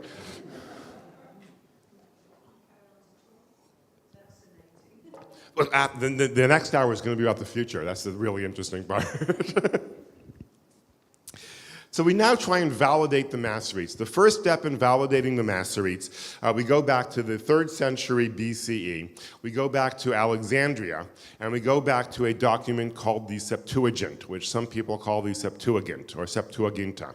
Septuaginta comes from 72. Well, it comes from 70, but we round it off. And the story is told as follows. The story is told that King Ptolemy, though in English we don't pronounce him Ptolemy, because in English we don't like words that start. We call him Ptolemy, the P is silent. Aaron Penkin, this is a side story, Aaron Penkin, alav hashalom, who died tragically too young, was president of Hebrew Union College, and when he was asked to spell his name, he would say, P is in psychiatrist. So we're going to call him King Ptolemy, we'll just swallow the P. King Ptolemy wanted to translate the Hebrew Bible into Greek. And what he did is he got 72 elders from the 12 tribes of Israel and brought them down to Alexandria. And there he had them all work in isolation, putting each one by himself. And each one worked on translating the Bible into Greek. And they worked for 70 days. And at the end of the 70 days, the 70 scholars all came together. And wouldn't you know it, it turned out they had all produced exactly the same translation, proving that the translation was a God-inspired translation. It turns out it was actually a god-awful translation with very little to recommend it. As we talked about yesterday, they got virgin and young woman mixed up, which is where you get Isaiah's virgin birth. They got a lot of things wrong. It was a terrible translation, but it does in some sense validate the fact that there was something like the Bible existing in the 3rd century. Remember, the Masoretes lived 1,000 years ago. This is 2,300 years ago. If they were translating something from Hebrew to Greek 2,300 years ago, then it must have existed. But who's to say the Greek wasn't the original? Because we still have some copies of the Greek. And you look at some copies of the Greek, and some people, largely for anti-Semitic reasons, say, oh, I bet the Greek was the original and there never was any Hebrew. Well, we can dispute that. And here's how. We look at the Greek, and there are some alphabetic acrostics in the Bible. There are, remember the Ashrei? Ashrei goes Aleph, Bet, Gimel, Dalet, Hey. Well, you look at it in Greek, and it is not an acrostic. So therefore, we know that the Hebrew was the original. It is preposterous to assume that they wrote something in Greek only for it to be translated into Hebrew 1,200 years later, and people go, wow, it's the alphabet right there in front of us. When you have an alphabetic acrostic, clearly that was the original language. So we know the Septuagint was a translation of the Hebrew, and we can now push the text of the Hebrew way back from 1,000 years ago to 2,200 or 2,300 years ago. And there are other reasons we know that the Hebrew was the original, and that is word plays. There are puns in the Hebrew Bible. Let's think of a lot of the names, for example. Yitzchak. Why is Yitzchak called Yitzchak? Anyone remember? Because of the laughter. That only works in Hebrew. The Greek word for Isaac has nothing to do with the word for laugh. So that's how we know the original was in Hebrew. But what about the sounds? What did this sound like? Did they pronounce it Yitzchak? Now, there are lots of ways of figuring out ancient sounds. And in fact, when I was researching the book in the beginning, I thought I would just look up what the Hebrew sounds were. And the way most scholars figure out what the Hebrew sounds were is they base it on Greek. But I got curious. Well, how do you know what the Greek sounded like? And so I got a book called Vox Graecae, The Sound of Greek, and I read how we know what the Greek sounded like. And I should have guessed this. We know it from Latin. So I got curious, and I bought a book called The Voice of Latin, The Sounds of Latin, and I wanted to know how we know what Latin sounded like. You know how scholars know what Latin sounded like? From the Hebrew and the Greek. The whole thing is circular. Everybody thinks the next department over knows more about it than they do. Hold on one second, even nowadays, across the pond, we have a difference between beta and beta. You go alpha, beta, I think here, if I remember correctly, for the Greek alphabet. And in the States, we say alpha, beta. Which one is right? We have no way of knowing. It is remarkably difficult to know what ancient sounds sounded like. The only really reliable, there are two reliable ways. The really reliable way is if you have a recording. They didn't have a recording app on their phones 2,300 years ago. They didn't have phones 2,300 years ago. They didn't have tape machines. Or you can write down the configuration of the mouth. And then you will know the sounds. The people who wrote down the configuration of the mouth were the people speaking Sanskrit. We do know what ancient Sanskrit sounded like on the Indian subcontinent. We do not know what Greek sounded like. We do not know what Latin sounded like. We do not know what Hebrew sounded like, though we're going to get some clues. And just by the way, we also don't know what Egyptian sounded like. That's purely speculation. You had a question? It's kind of relevant, but mostly it's funny. Is that okay? If it's short. Some of the clues we have about Latin come from Latin teachers complaining about certain mistakes and pronunciations that their students make. Oh, this actually is both funny and helpful. Because there are some minor ways to figure out what ancient sounds sounded like, and that is from spelling mistakes. If you look at an ancient text and you see, for example, that people mix up two letters in graffiti, you can reasonably assume those two letters sounded similar. So, for example, my spelling is atrocious, as I mentioned yesterday. I mean, like really atrocious. I usually can't get it close enough for spell check to do the rest. The letters that I mix up are things like S and C. I mean, it's embarrassing, in really, really simple words. Innocence. Like, I don't know, is that an S or how would I know? And the reason, I never mix up C and L, though, because they don't sound the same. So someone would look at the C and the S and they would know, or even T and D. Could be mixed up sometimes, in American accent anyway.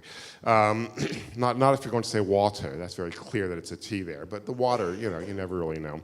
You look at modern Hebrew and a samach and a sin are often mixed up or there's an aleph stuck in for no reason. So that is one way we can figure out a little bit which letters sounded the same. But we have much bigger questions. We want to know, for example, the name Rivka, we want to know whether it's 2 syllables or 3 syllables. And here there's good news. We can look at the Septuagint. It was a terrible translation, but sometimes they transliterated names. So when they wrote the word Rivka, they wrote it in Greek letters, and the Greeks had vowels for every vowel. The Hebrews only used vowels when they needed to.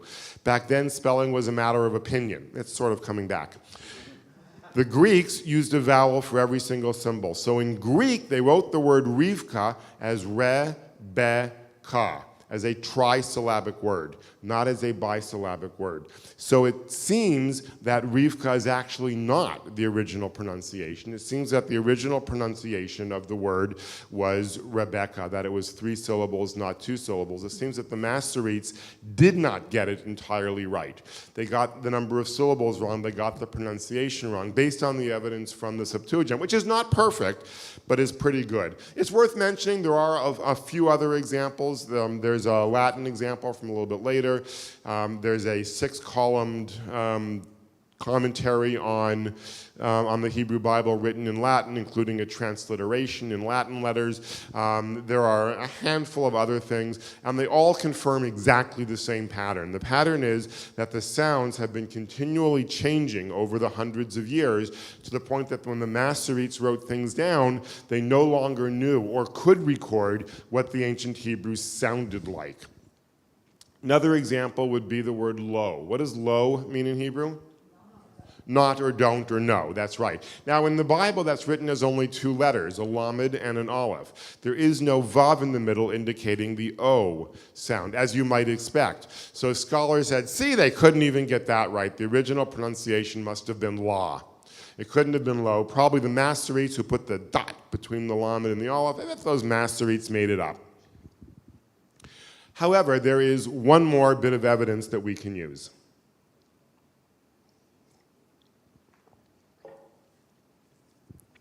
And for this, we jump ahead to the 1940s, where a Bedouin in the desert has lost his goat.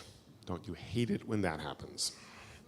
The Bedouin has lost his goat. It's actually a couple of kids. They've lost their goat. They don't know where it is, and they're wandering around. And as kids will do, they are like, they're picking up stones. They're seeing how far they can throw the stones. They're probably throwing them at each other. One of the kids has a stone. He throws it, and instead of going thud, as a stone ought to on the desert floor, it goes bing. And he goes, that's interesting. But let's go find our goat. And they finally find the goat, and they bring the goat back, and everything is fine. But the kids are curious about the rock that went bing. So they go back, and they climb up a little hill, and they realize that there is a natural skylight of sorts into a cavern, which one could presumably enter, but from which one could presumably not exit. And so they have the sense not to jump down into the cavern, but they keep looking around, and they find an entrance to what turns out to be a cave of sorts. And they go into the cave, and therein they find vessels that seem to be old, and they find parchment upon which things they cannot read have been written. And so they bring them all back to the tent, and for a little while, these are conversation pieces. The neighbors come over, and they say, "Oh, I see you have these scrolls." "Yes, we have these scrolls." It was a short conversation because they couldn't read them.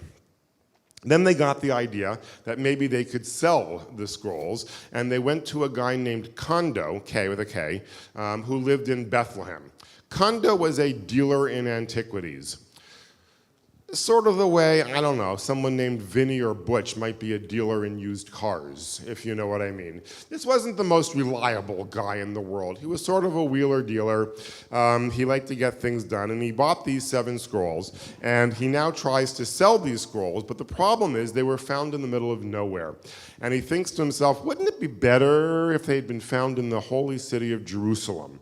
So he goes to a cleric in Jerusalem, and with the cleric in Jerusalem, he conspires to sell these as the Jerusalem scrolls. No one knows what's on them, and they're trying to sell them. In the meantime, though, the war for independence of the state of Israel breaks out, and what used to have been Transjordan, where this was found, is now in Jordan, and there are hostilities, and there's a green line, and they can't get there, and things are fighting. And depending upon who tells the story, these scrolls, which are now split up into 2 different groups, are either taken to America for safekeeping, or they are smuggled out of the country under cover of darkness.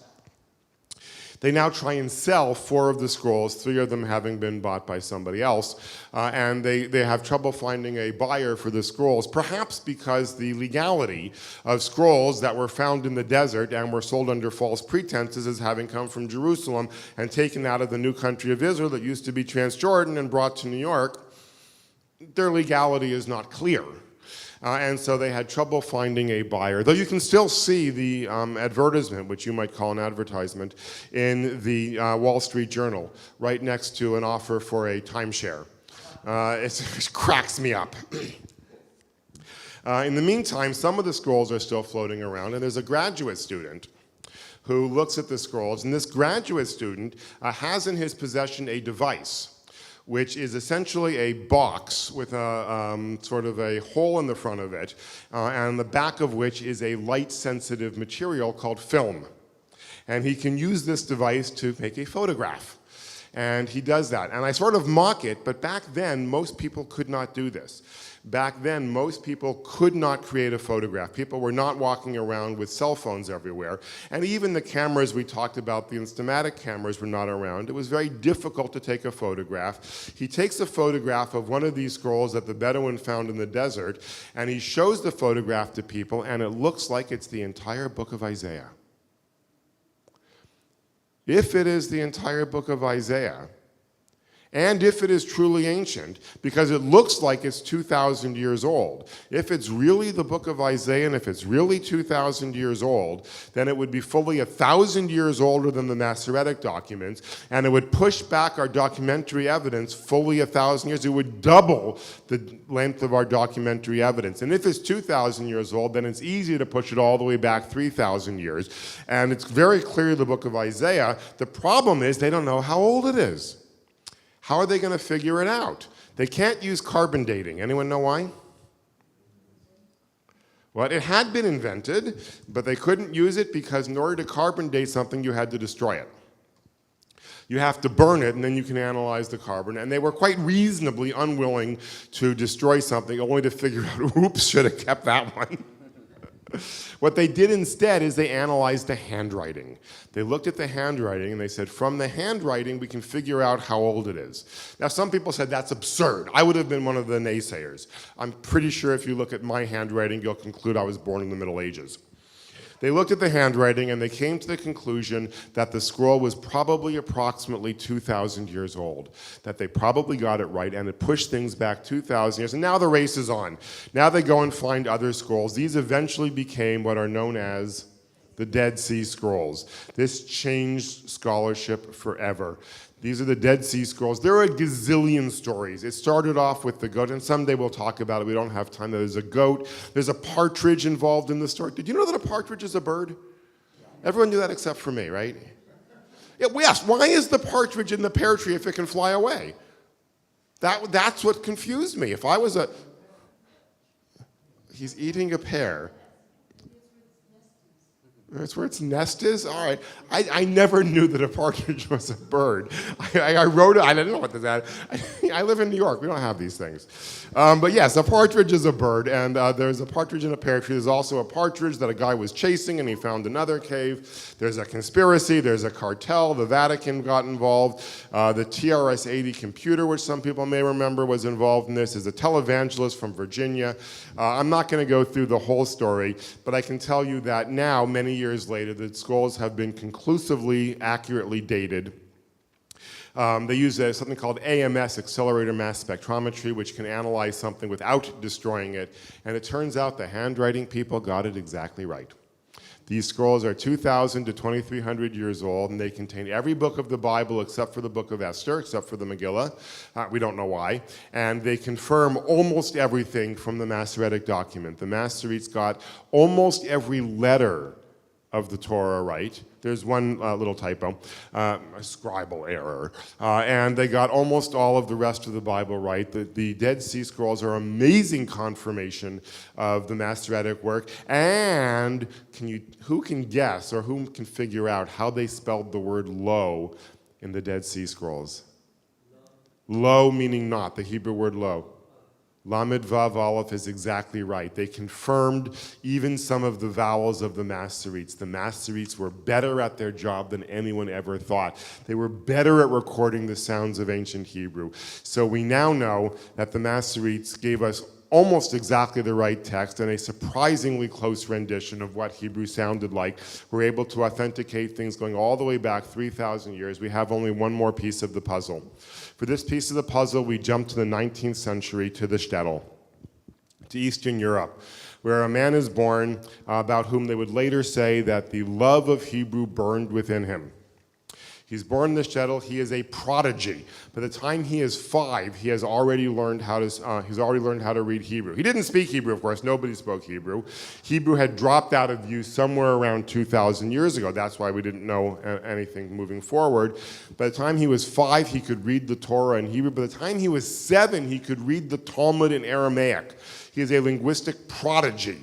And his proud parents did what any proud parents would do with a linguistic prodigy. They sent him off to rabbinic school, to the great yeshiva where he would learn to be a rabbi. Along the way, this guy, he's after his bar mitzvah, he's on his way, and he goes off to study in the yeshiva, and he gets an idea. He looks around him, and he says the ancient empires the modern empires, his modern empires, are being broken up, and lands are being returned to their ancestral owners. Greece is going back to the Greeks, and the way he sees it, eventually the Jews are going to get their land too, and he says there should be a language, and he says, wouldn't it be great if we used the ancient language of Hebrew to talk about modern things? And he goes to the yeshiva and he tells them, we should use Hebrew to talk about modern things. Wouldn't that be great? At the yeshiva, they say no, and they kick him out. He now wanders around Europe, learning more languages. He learns English and German and French. He's especially fond of French because he's especially fond of his French teacher, whom he later marries. He's not 13 anymore. He's not a whole lot older. And he now moves to Israel, and he doubles down on his philosophy that people should actually speak Hebrew, which we haven't done for 2,000 years. He is a little bit crazy, actually. He refuses to speak anything at home except for Hebrew, which is a little bit of a problem because his wife doesn't speak Hebrew. People who visited their house say that it involved more than a little pantomime and more than a little chaos. Things got worse when he had a kid, and this kid grew up in this confused environment, but he worked tirelessly. His name is Eliezer Ben Yehuda. He worked day and night to revive the Hebrew language. He started inventing modern words to talk about modern things. He started putting together a dictionary. Along the way, making up the Hebrew word for dictionary. The word milon in Hebrew was made up by Eliezer Ben Yehuda. He worked over and over and over again trying to get people to speak Hebrew. He would walk around Jerusalem where nobody spoke Hebrew, and he would speak Hebrew. He would try and buy bread in the morning from the baker in Hebrew. It would be like, before England was here, like before Rome was here even, like 2,300 years ago, there were native people here speaking what? Like some sort of like Celtic, right? But not the modern Celtic. It was like, so imagine if there was someone who, where are we? It's not in Livingston. What's the name of this place? Daventry, yes. Imagine someone walked into Daventry and tried to like hire an Uber in Celtic. I mean, that's what this guy was like. That's what he was doing in Jerusalem. And this all came to a fore when there was a university to be built in Israel. And of course, the language of instruction was going to be German, the holy language of academia. They called this place the Technikum because it was going to be in German. And Eliezer Ben Yehuda said, no, why don't we have the language of instruction be Hebrew? People said to him, well, Eli, they didn't call him Eli. Well, Mr. Ben Yehuda, there are 3 problems with having the language of instruction be Hebrew. There are no textbooks in Hebrew. The faculty doesn't speak Hebrew, and the students don't speak Hebrew. It would be like somebody establishing a university in Celtic. Who exactly would go to that university? You have to go to Cork. What? Yes, but I'm talking about ancient Celtic, not the modern Celtic. I'm talking about the ancient Celtic that even the Celts don't understand now. So this is what Eliezer Ben Yehuda wanted to do. The project was put on hold because of the First World War, but then after the First World War, largely with the intervention of the American board, Eliezer Ben Yehuda won this fight, and instead of opening as the Technikum, the university opened as the Technion. And it was the first institution of higher learning in native Hebrew. When they had a child, Itamar became the first native speaker of Hebrew in 2,000 years. In a probably apocryphal but still endearing story, it is reported that Itamar's first words, the first modern words of Hebrew, his first words were Lo lehit lachem, stop fighting. From there, things spread. Everybody started speaking Hebrew, and the Declaration of Independence for the State of Israel was signed in 1948. It was signed by largely Eastern European refugees. It was signed in Hebrew. Hebrew was reborn. You can go to Israel. You can send email in Israel. You can see in Hebrew. You can see signs in Hebrew. You can make shopping lists in Hebrew. The language that was dead has been revived. We can now speak modern Hebrew. And we can go one step further. We can go back to Jeremiah. Remember Jeremiah? Jeremiah who said, Rachel is weeping for her children, for they have gone. And then Jeremiah says, thus says the Lord, keep your voice from crying, keep your eyes from tears, your children shall return. When Jeremiah talks about Rachel, Jeremiah is talking about Israel. He's talking about the exile. Jeremiah says to Israel that Israel's children have left. And he says, keep your eyes from tears and your voice from crying, your children will return. Well, it took 3,000 years to go from King David. It took the exile, and it took the Septuagint, and it took the Latin, and it took all of this, and it took the Masoretes, the 3 different kinds of Masoretes, and let us not forget about the lost goat and the partridge. But after all of that, Jeremiah's prophecy came true, and we are the generation that lived to see Rachel, that is to say, Israel's children return. Not only that, the prophecy came true. Within walking distance, of the original experiment 3,000 years ago that made it possible in the first place, and that is the history of Hebrew. Thank you very much for your attention.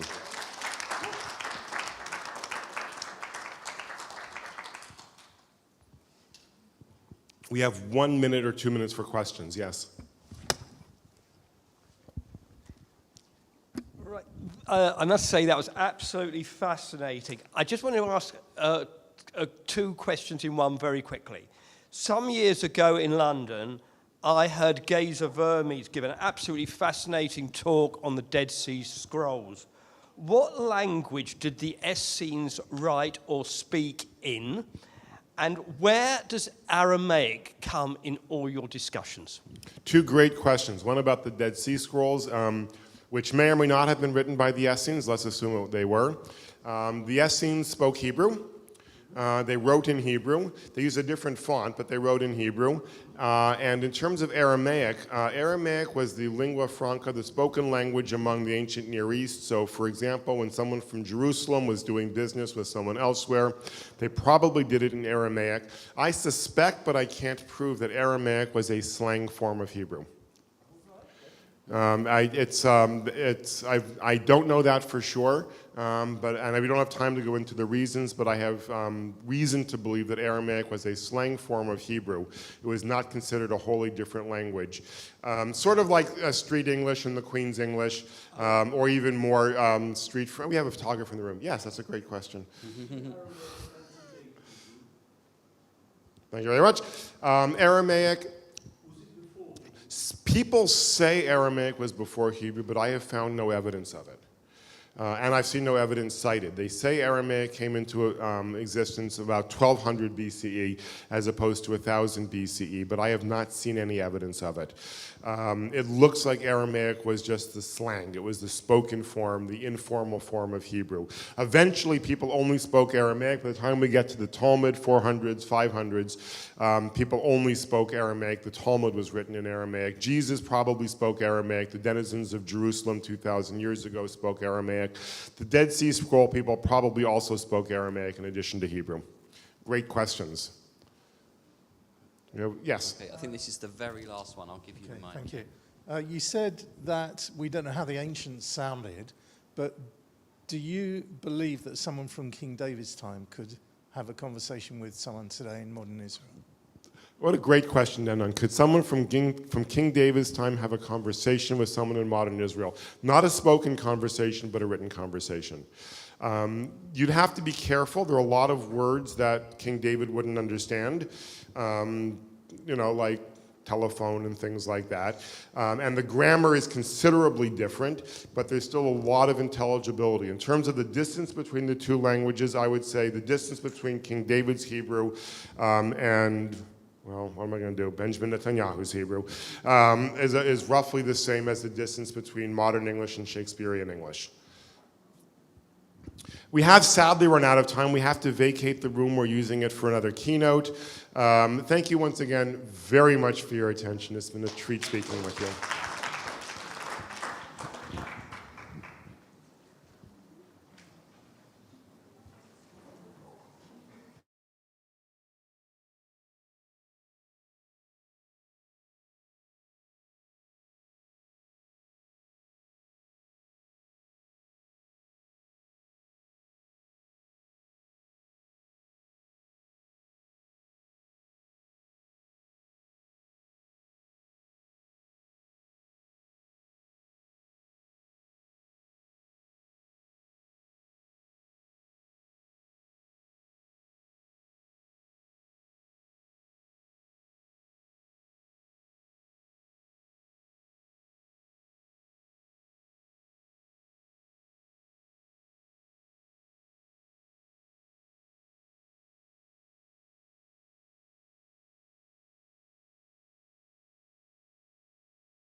conference. Yeah, yeah, all the materials and everything.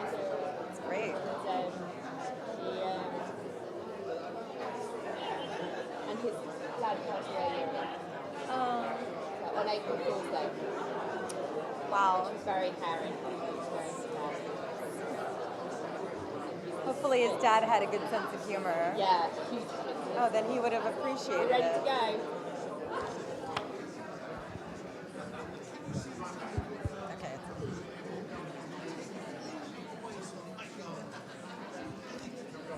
Okay, friends, we are really starting now, so it's not too bad. We've run pretty to time over the conference. Leo, forgive us.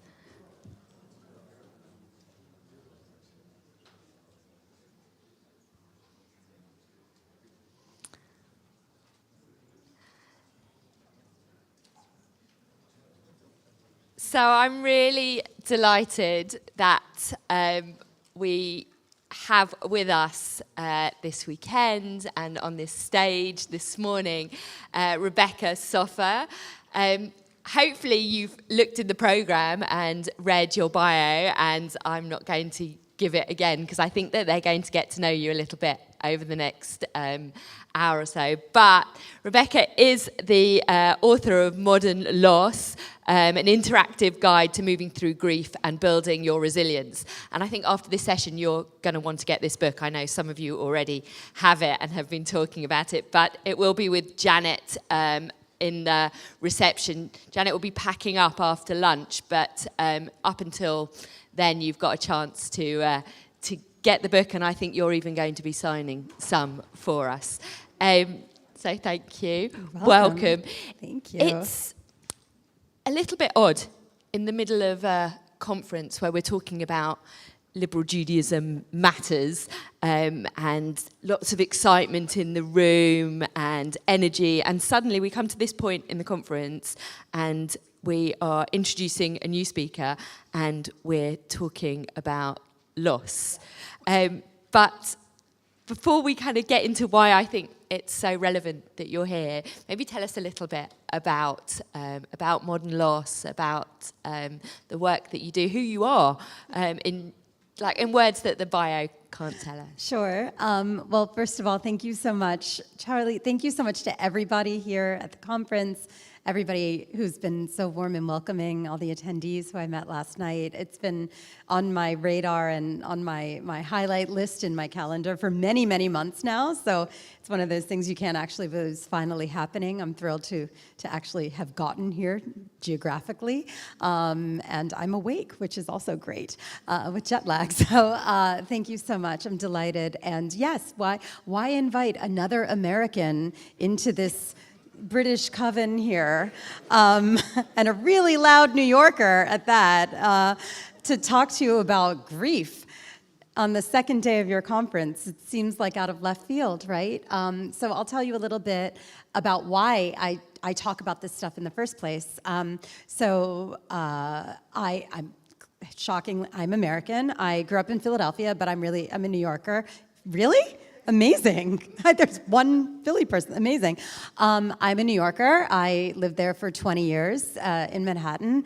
And I always wanted to be, I grew up, I know that there are a lot of people in this room who they work with end of life. They do pastoral care. They do hospice work. They do social work. There are so many people who I've met in the last day who, that's been their calling. They do death doula. They sing for the dying. They help the bereaved. And that is all really amazing, holy work, even if it's done outside of the auspices of religious structures. And I commend that. I was not one of those people. I didn't grow up wanting to be a social worker or a clergy person or a therapist or any of that stuff. I grew up wanting to be a journalist and an intergalactic DJ because I was a normal human child. That's what I wanted. And I still want to be an intergalactic DJ. And I think that it still is within the realm. I saw Jeff Bezos went to space for like 30 seconds. So it may yet happen. But so I wanted to always, I'm a storyteller. That is what I do. My father had an advertising agency. My mother is a writer and a publisher, so I come from a family of storytellers.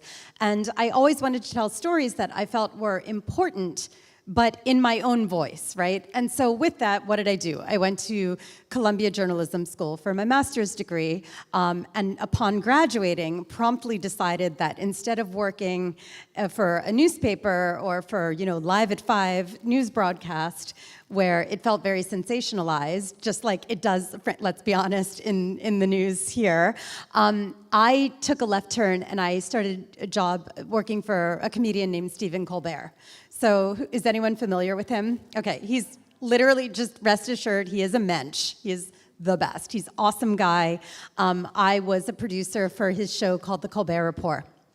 And a lot of people said, wow, you got your journalism degree from Columbia and you're never going to pay back all of your student loans because no one goes into journalism to make any money. But why are you working for Comedy Central? Why are you doing satire?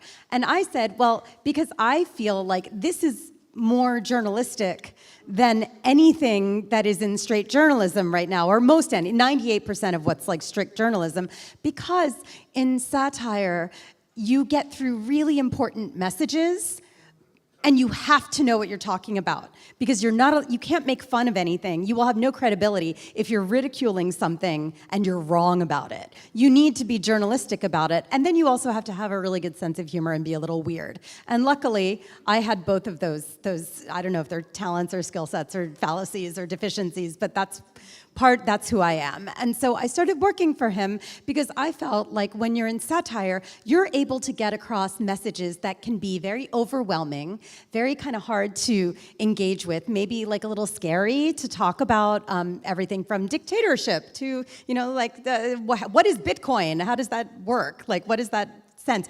But you watch a satire show, and all of a sudden, after a half hour, you realize that not only do you kind of understand it a little bit more, but you're not scared. You kind of want to come back for more because it's delivered in the right way. It's delivered with warmth and with a little levity, and it's entertaining. But it's also very clear that it's important for you to know about.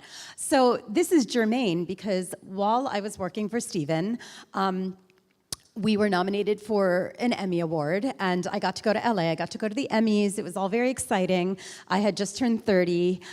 This was all, I felt like my career was starting to cook with gas. I was really starting to live my life. And in Manhattan, when you're 30, that is like being 18 anywhere else in the world. Because you're still, you're living in a place that's that size, with your college era furniture and you're barely affording life and you feel like you're really an adult finally at 30. And so I felt like I was really in build mode of my life, and then life threw me a curveball.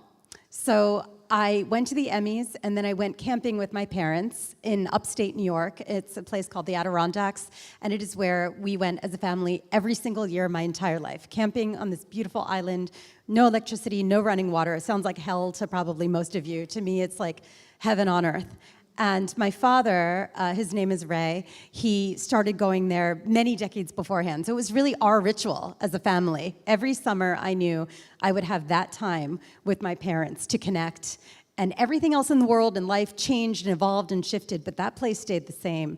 And so I was really lucky that I got to have 5 days on a campsite with them, because the night that we drove back, my parents dropped me off at my apartment in New York, and then they drove to Philadelphia, where I grew up, about a 2-hour drive. And I got a phone call about an hour after my parents left me in my apartment that there had been a terrible accident and that I really needed to get to a hospital in the middle of New Jersey as soon as possible. It was midnight on September 4th, which is Labor Day, which is a huge national holiday. So I miraculously made it to this hospital and learned that what I now describe as the after of my life was starting, because my mom had not survived this accident. There was an awful accident on the highway. She did not survive. My father was in the car. He did survive. He was pretty banged up. And so from one second to the next, I went from being somebody who had kind of understood loss because my grandparents had died, and I had a friend when I was a teenager who wasn't one of my best friends, but she had died, but I didn't really closely engage with it. But all of a sudden, I was living in the world of after, and I became incredibly intimately acquainted with how isolating it is to live and grieve in our culture, right? And how we stigmatize the topic, and how we make people feel othered when they're going through it, even though, spoiler alert, we're all going to grieve. I mean, some of us just are faced with profound loss earlier than others. It's not a matter of if, but when. So not to take up the whole session with my backstory, but the reason that I'm here is because less than 4 years after that, my dad died. So I was 34, I had 2 dead parents, I had one career that had to keep going in New York, I had a new husband, I wanted to hit all of these milestones in life, and I didn't know how to do that. Like, I didn't know how to navigate build mode and loss mode, even though what I've realized since is all of life is build and loss mode. How do you navigate all of that? And how do you do it while still staying connected to the world around you and staying connected to your community, and also being able to support other people, because you probably want to be a good friend to other people and a support to other people. Like, how do you talk about hard things and moving through hard things, not just in a commiserating way and in a way that's anchored in platitudes? How do you do it in a way that's casual, with friends, on dates, you know, in community, at bars? How do you just pull something that is so stigmatized out of the shadows and do it in a way that is just casual and real? Because that is what loss is. It's messy, it's real, it's funny, it's gut-wrenching, it is all the things. And we also want to focus on the life-affirming aspect of it. So Modern Loss, in a nutshell, is an online publication that I launched 10 years ago that it's singularly, you know, the singular mission is to destigmatize the topic of grief and loss. And we have a global readership, and I do lots of talks, and I've written 2 books, and it is all meant to kind of help people to feel less isolated in an individual experience. That no matter what is individual, but we go out of our way to make it isolating. I mean, so much that I'm sure all of us want to ask you following that. But just for us, in the moment where we are in the conference, and I kind of opened with that, which is particularly on that last sentence that you said about the individual within the communal, why is it so important for us to make space in these sorts of environments on the kind of very upbeat, doing the building piece, we're doing a lot of the building piece, to make time to create spaces to talk about loss? I think it's so important because I feel like, look, in America, we like fixing things, right? Like, I mean, everything is broken there, by the way. Like, we're doing a terrible job.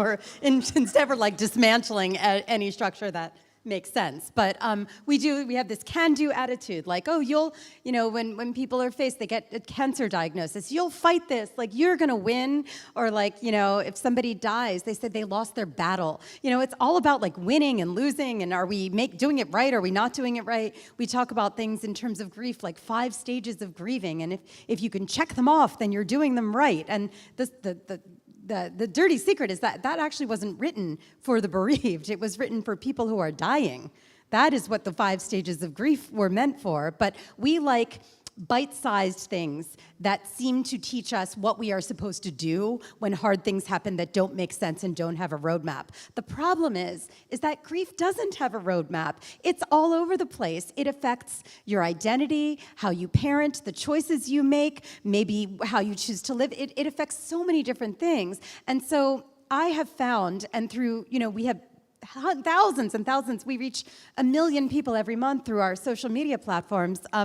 The thing that I have learned more than any other lesson in talking about loss across the long arc with so many people is that it is very hard to feel like you're healing or be able to build something again or make a big change without a sense of acknowledgement in what you are going through at this moment. It is very hard to feel like you are healing without feeling acknowledged that your personal lot looks really freaking hard and looks like really sucky, right?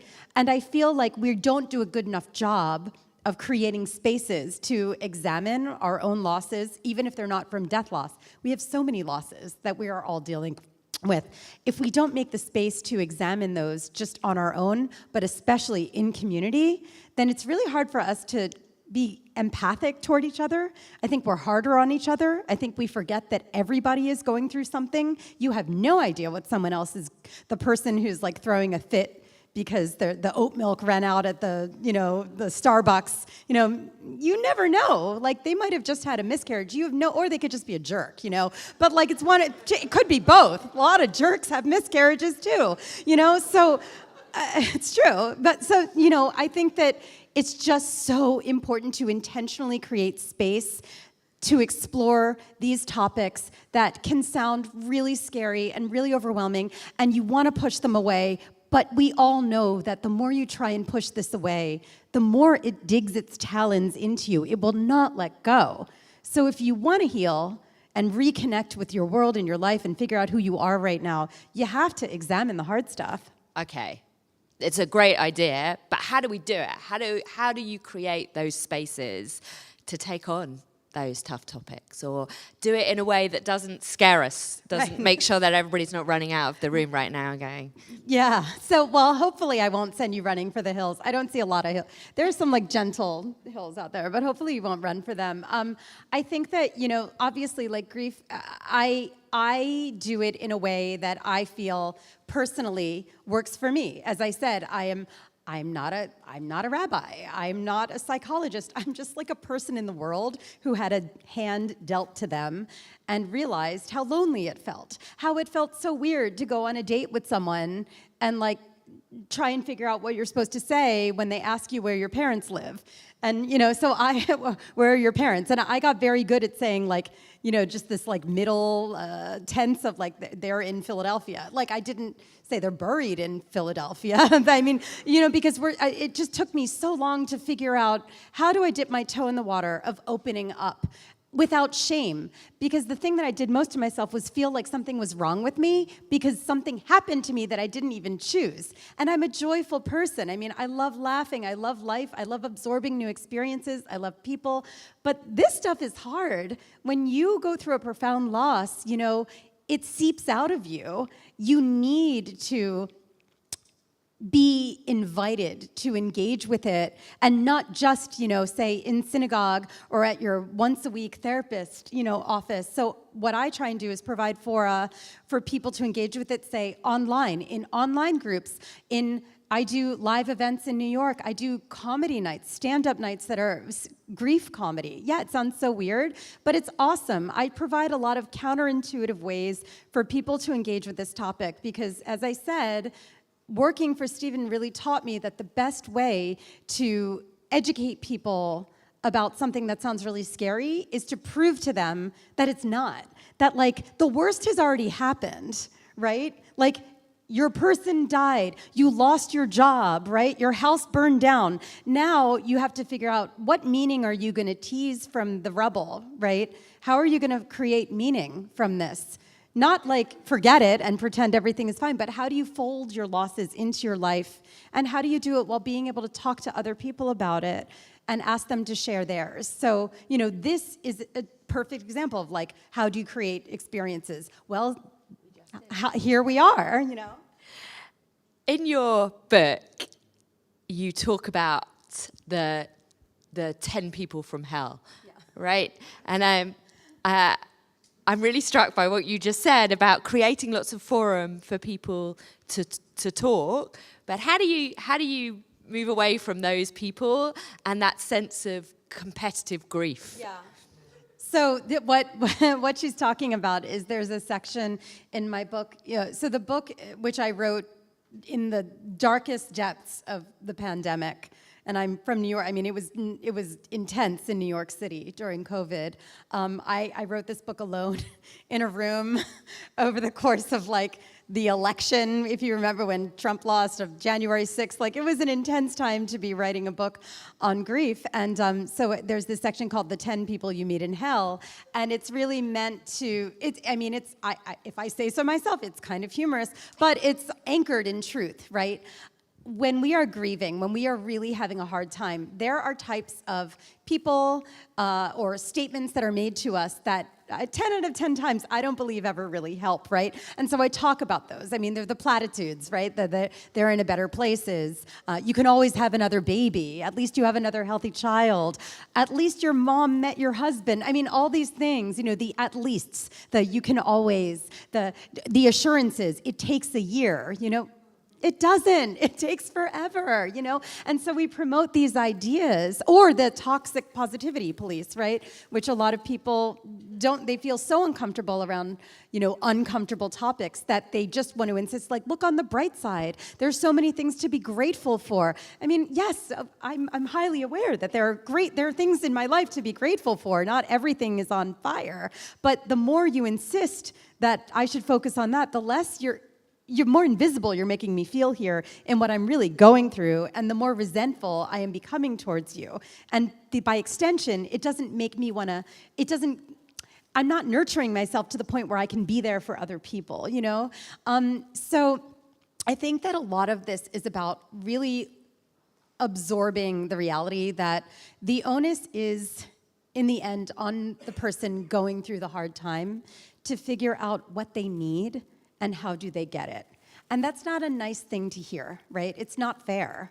I think the world deserves to serve us, everything on satin pillows when, let's say our mom dies, our partner dies, or we have a stillbirth, or any type of horrible loss, right?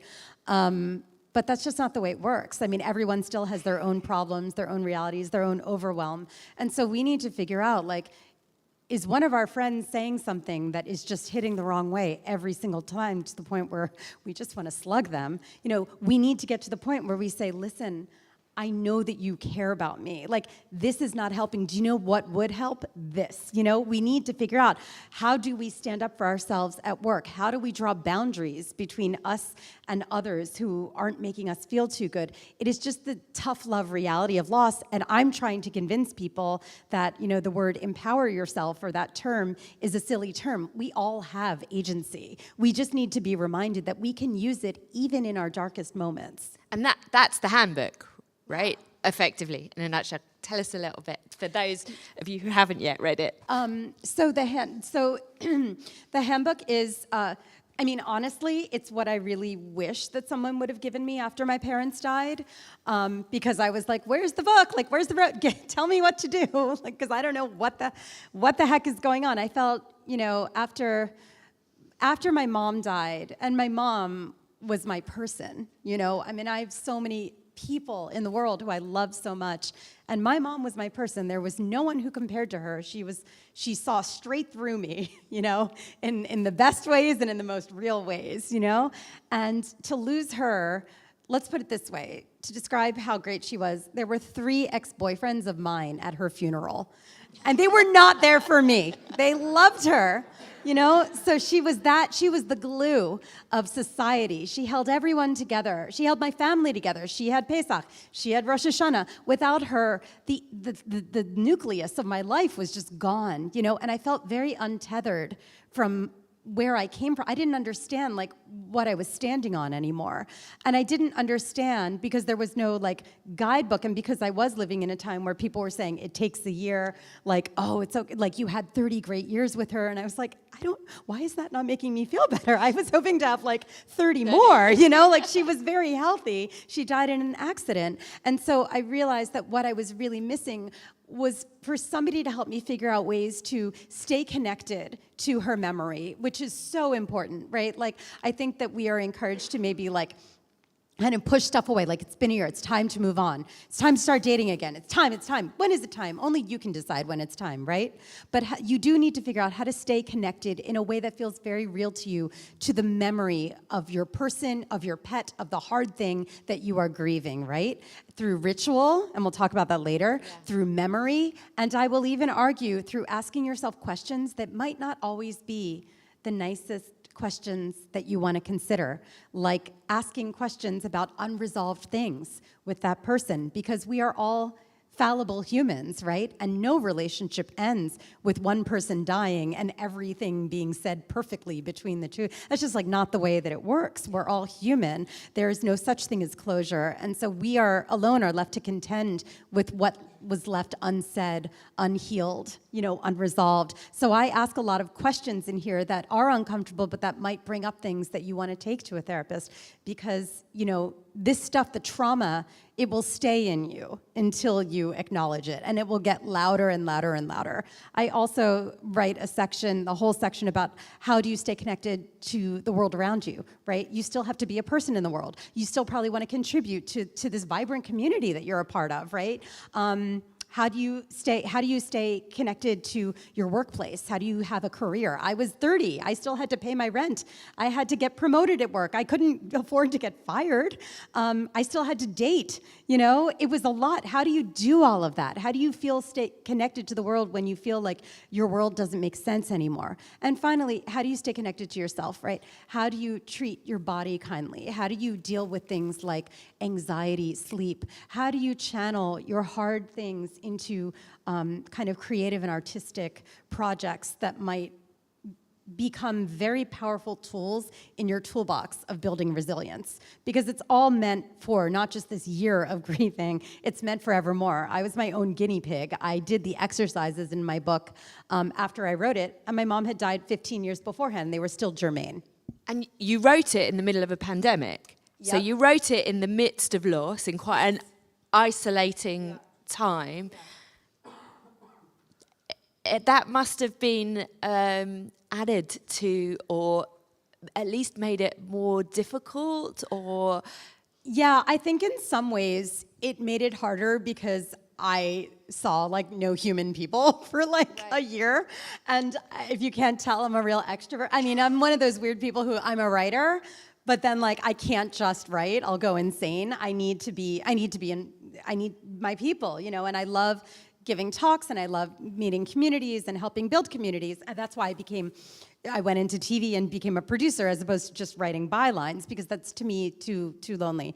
But this book, in some ways, writing it over the winter of 2020, 2021, which was really, I was in a house in Western Massachusetts, and probably in England, it gets dark at 2 o'clock in the winter in Massachusetts. So I was basically shrouded in darkness in my guest room. To just reveal a bit of the setting, my husband, who was an incredibly healthy 40-year-old runner, was the first person I ever knew to get COVID in March 2020. And to this day, he still has long COVID. He could not run for 19 months. My son was in the hospital with COVID briefly. He had just turned 6 before the pandemic. So I was simultaneously writing a book about grief and wondering if I was going to be soon grieving again.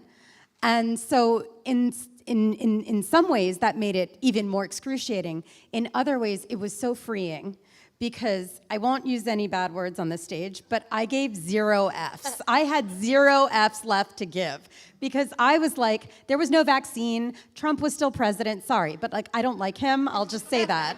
We're allowed to say, he's an awful person. Okay, I'm sorry, literally, thank you. I mean, I was breaking out into hives with the election with Biden, and then there was January 6th, and I was how is the world still turning? Okay, I'm gonna say what I have to say. And so I feel because of the setting in which I was writing, because of my family circumstances, because I felt so isolated, and I didn't know if this might be the final product I ever was going to produce. That sounds dramatic, but remember those days? They were scary. Yeah. And I went back to the micro stages of early loss. I had to go back to, what did I do to get through the days after my mom died? When those days of COVID, you didn't understand what they looked like. Remember those first days when every day felt like a year? Yeah. It's hard to remember, but that's what it felt like. And so I was I don't know, maybe we're all gonna die, so I'm just gonna write what I have to say. And so I think in many ways, it's the best writing I've ever done, not because it's it deserves a Pulitzer. I don't know, just maybe it does, but I don't think so. But I think it's just because I was very true to myself. And when you're a writer, that is the most that you can hope for. But you read through it and you're this is me, this sounds like me. And I'm very proud of that. I mean, you should be. It's an incredible book. Let's talk about the book inside it a little bit. And one of the metaphors that you use, and I really love it, is the metaphor of the crab. As a way of moving, because also it's a really visual. You should tell it. It's better. No, thanks. And I'm glad you brought that up. So there's one section, and I of the book, and I added it the day before I had a year to write a book, and then I waited for 7 months. Anyone who writes knows what I'm talking about. I like, just la la la, I'm just going to freak out about the fact that I have to write a book for 7 months, and then I'm going to realize I have to write a book, and then I'll write it in a few months. And then I was about to hand in my manuscript, and I was like, something is missing here. What is missing? And then I realized what was missing, and I wrote it after going on a hike. That was my sanity during COVID. I couldn't go to the gym. I couldn't do anything. Couldn't go to a wedding. Couldn't go to a few. I went to Zoom funerals. I went to Zoom weddings. I could hike. I was in great shape during that time. And during my hike, I would think, and I would write in my head. And I came home and wrote this section, and it's a framing piece for how to regard this book before you dive into it. And also, I think it's how people... My hope is I hope people will kind of regard moving through hard things in general. Because loss, yes, we're talking, modern loss was born from my experience with loss to death, right? But the truth is that you pull the thread, this pertains to every type of loss. We all have our losses. We all have layers of loss from the last few years. Loss of identity, maybe the addition of roles that we didn't think we'd have and we're juggling so much at once. Loss of coping mechanisms, loss of being able to go to the pub and have a drink in person, celebrate, hug people. Loss of that feeling that you're not going to get sick if you touch somebody. I mean, there was just so much that we've been through, and I think that we're so insistent on moving forward that a lot of us haven't stopped ourselves to consider, wait, what have I been through, and how does that feel, And so I talk about how this thing that I mentioned earlier about how, we love using war metaphors or strength metaphors when it comes to hard things, right? You'll fight the battle, you'll power through it, and it's exhausting because we also talk about resilience. Even though it's part of the subtitle of my book, resilience is a buzzword. What does that even mean, right? And I think that people, when they say, oh, you're resilient, okay, but resilience doesn't always look like putting one foot in front of the other every day and doing it quickly. Sometimes resilience looks like, lying in a snotty heap on your bathroom floor for a few hours because that's what you need to do. Because if you don't, then you can't go to the next thing that you're going to do for yourself. You need releases. You need connections of joy. You need, connections of sadness. You need connections of memory. You need all of that, but only you know what you need. And so I say, instead of looking at this as going into battle at Normandy, because there's no winners or losers when it comes to this stuff, I ask people to think about crabs instead as a metaphor, which is super weird, and my editor was like, I don't know. And then she read it, she's like, okay, it's weird, but it makes sense. So, and then it became the leitmotif of the book. So I did a lot of research into crabs, and keep in mind, I had a lot of free time. I had nothing else to do, so forgive me, but I know a lot about crustaceans now. So the first thing is the horseshoe crab. Fun fact, not a crustacean, it's an actual animal. For your next cocktail party, for the closing ceremony, you can talk about that. Next LJ quiz. Yeah, do that. So the horseshoe crab is the most resilient animal on Earth. It has outlasted humans, been around since before humans. It's outlasted meteors, different ice ages. It is just stuck around, and it's a weird looking thing, right? And then you think of all these other crabs, right? You think of sand crabs on the beach, the ones, hermit crabs, the ones at the bottom of the ocean.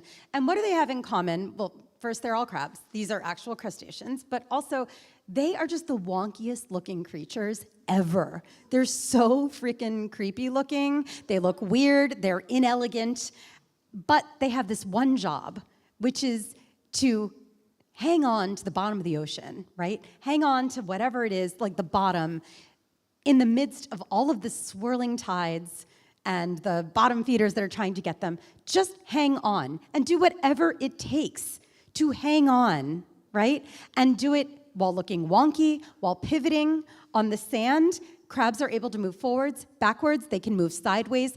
When something isn't working for them, they pivot. And then they do it in a different way that suits their needs in that moment.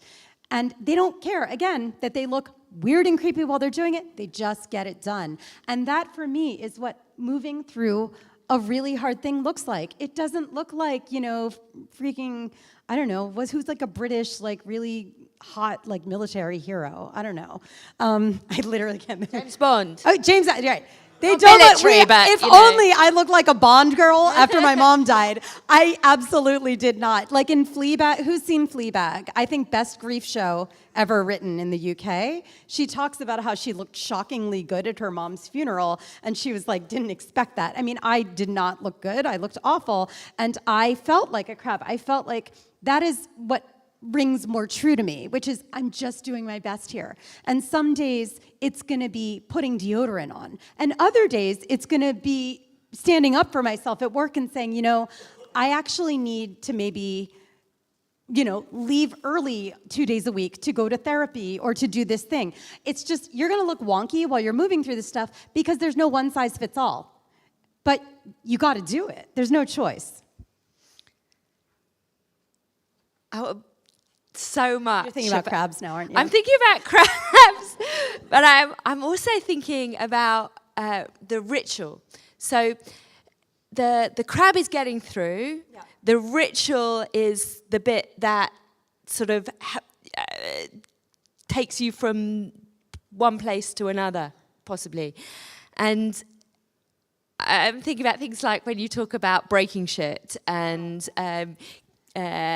but also about your Judaism, because there is no question for me, as looking through the book, that your Judaism's there, and you only need to talk to you for a few minutes about, your kids and you, and your Judaism is your name, right? We had that conversation.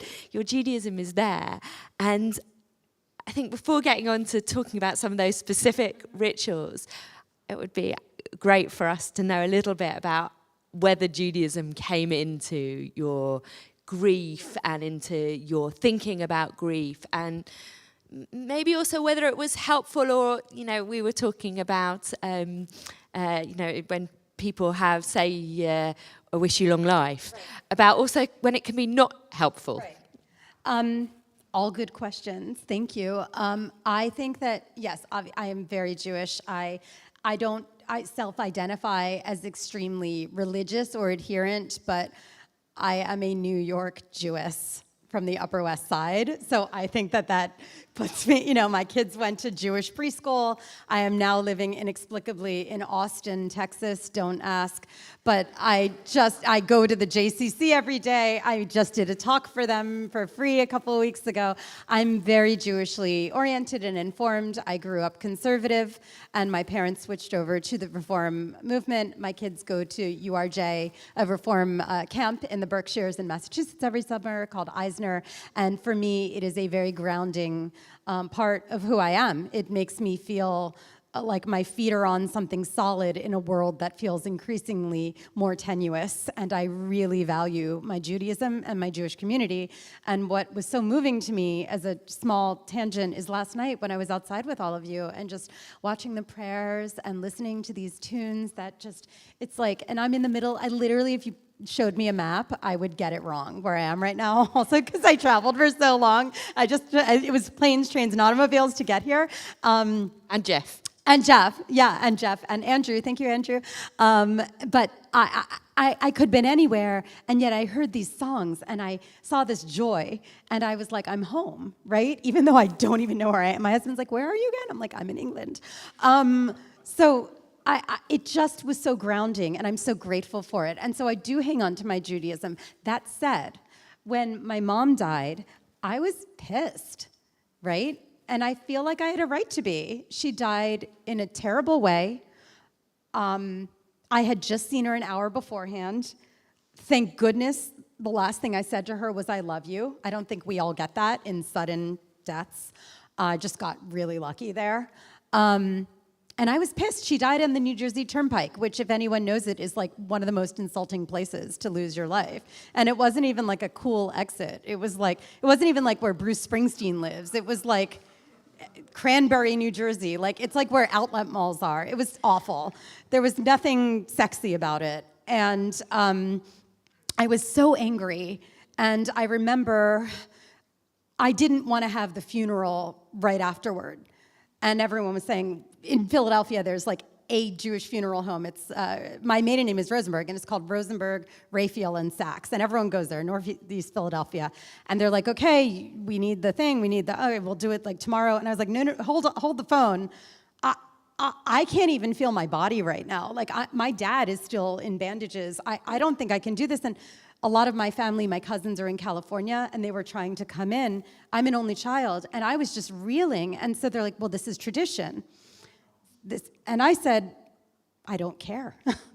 Because I need people to hold me. Like, I can't do this tomorrow. I don't even know what she's supposed to wear for all of eternity yet, because I haven't walked into, I mean, I'm still dealing with like, absorbing the fact that she's not alive. It happened so suddenly. And so that was the first thing where I kind of pushed back a little bit, right? And I talked to my parents' rabbi, and he was like, literally do whatever you need to do. Like, it's okay. And we had it like 6 days later, because I needed people to come in to hold me through this. I couldn't do it alone.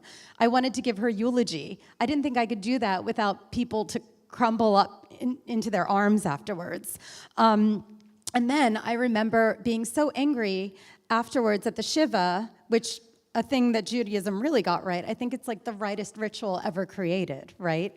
And in many ways, I wish we would do a Shiva before someone dies, when they know they're going to die. I'm a big fan of like the living, I guess, lack of a better term, wake, right? Like I think, you know, it's a beautiful thing. And I think it was like, I was so numb, but I also like, I was very lucky during Shiva to connect with parts of myself that felt familiar. Because in Shiva, you're kind of, right, you're laughing, you're telling, it's like, someone said here, I can't remember who said the cocktail party, it's like a cocktail party in hell, right? That's what it is.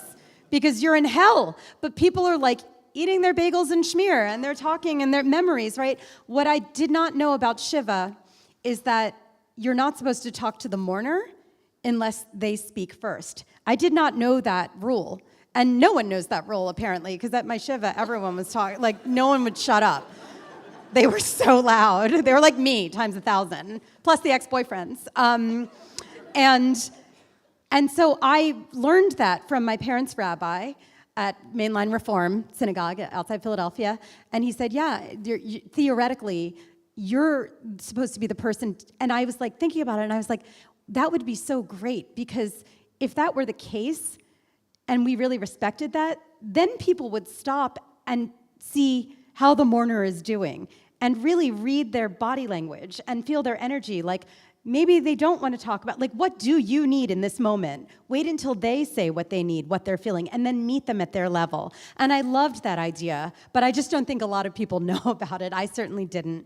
Shiva was very helpful for me. Another conversation that really cemented my faith in being a Jewish woman was a conversation with the rabbi telling him how angry I was, how unfair it felt, and how it felt so unfair that there were so many awful people in the world who seemed to be incredibly prolific in their bad deeds. But my mom, who was the best person in the world, had to die in this painful, awful way.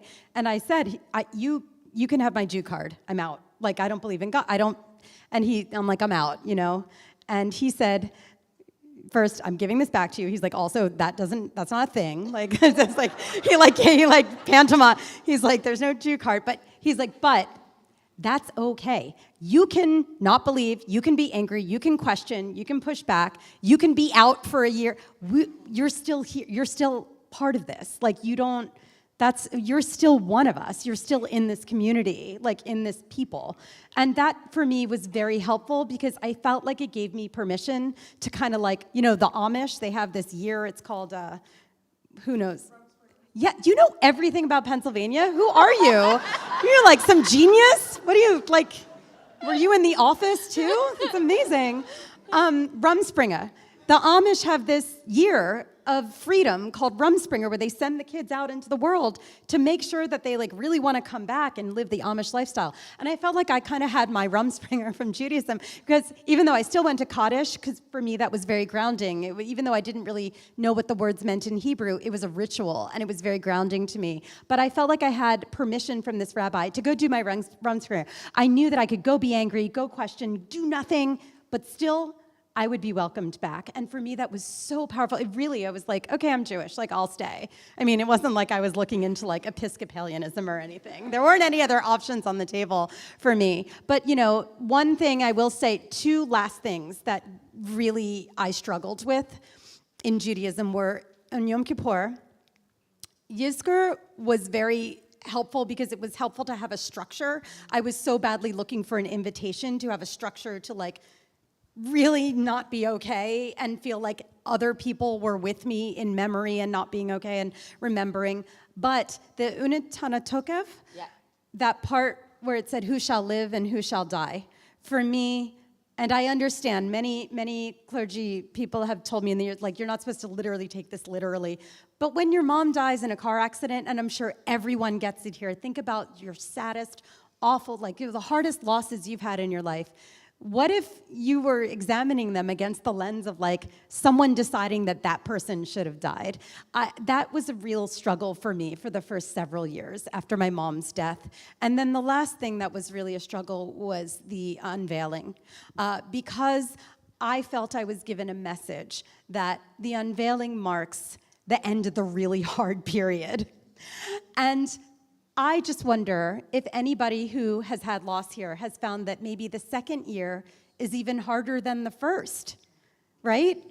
For me, it was when I couldn't really pretend that my mom was like in Paris every Mother's Day or birthday or Rosh Hashanah. Eventually, I had to just remember she's never going to be here for any of these things. And so that was really when the permanence of it set in. So for me, year 2, it was just a shock to me how year 2 was so much harder than year 1. And I was kind of led to believe, again, by these bite-sized pieces of wisdom that like, this marks the end of like the hardest period. And then it's like, you're moving on to like and then you're back to life. Well, I felt like I was dying the second year. And so that's why I say like, I think that every religion, every, type of thought, every type of community can examine how to better convey messaging, especially through a contemporary lens, And you do, very much in the book, invent new rituals or give permission for people to invent their own rituals. I was thinking about some of the stuff around anniversaries, those moments in the year that are particularly difficult, or the breaking of plates, for example, as well, of the ritual being important, but that there's permission to do those rituals differently. Yes. So I'm a cultural omnivore. I mean, if I see something from any culture and it feels like, oh, that seems like that would be nice to do, I'll do it. Like, I don't care, And so there's a whole section in the book about ritual, because modern loss, it's very Jewishly informed. I talk about my Judaism all the time. As I just told a couple of people, I've done 2 national Jewish book council tours in the United States. I've spoken at many synagogues, many JCCs. But it's not a religious book. It's not a Jewish book, right? It's for everybody, because I wanted to create a forum by starting Modern Loss where everybody could feel comfortable, regardless of who you are, what you believe, anything, whether you believe in nothing, whether you believe in everything, I don't care. For me, I created this as a storyteller and a community builder, right, and a journalist and a writer, right, and somebody who's like not only president of whatever they're doing, but also a member too. And so through ritual, I have learned many things. Like, for example, there's really no ritual in Western culture for miscarriage and abortion. There are a lot of people who have to terminate pregnancies that are wanted pregnancies. They still, they have abortions because something is terribly wrong. Maybe their health is in danger, or maybe their baby's health is in danger, and there aren't a lot of rituals. There are no rituals in Western culture for that. And I found one in Buddhist culture, which is beautiful, and it really came out of World War II. The birth control pill was not legal in Japan until like sometime in the 90s. And so because of that, there were so many abortions there because there was just no Yeah, there was no other alternative. And it wasn't that that women were going out saying, you know what I'd love to do, have 10 abortions in my lifetime. No, they were very sad for these women. They were like, we'd probably rather just take a pill. And so they created this Buddhist ritual. It stems from Buddhism. And it's a beautiful ritual, which I have now promoted through Modern Loss. And we've actually done these at cemeteries in Brooklyn during Infant and Pregnancy Loss Awareness Month, which is in October. We've given bereaved parents ways to use their bodies and use their minds and create a space to honor the losses that they've had through stillbirth, through miscarriage, through infant loss. I mean, these are awful things that we make taboos on top of taboos, right? So talking about grief is already a taboo. You know, talking about stillbirth, no one wants to talk about that stuff. And yet, 1 in 4 women will experience a pregnancy-related loss. In terms of other creative rituals, you know, I am a big fan of ritual because much like in Judaism, when you find yourself like swaying your body or, you know, saying words that still feel kind of foreign, you know, in Hebrew, maybe you can't exactly translate them. It's ritualistic, right? Because it has a beginning, a middle, and an end. It's intentional, right? It's a part of a ceremony. Maybe it's once a year. Maybe it's every day. Maybe, who knows, right? But it's ephemeral.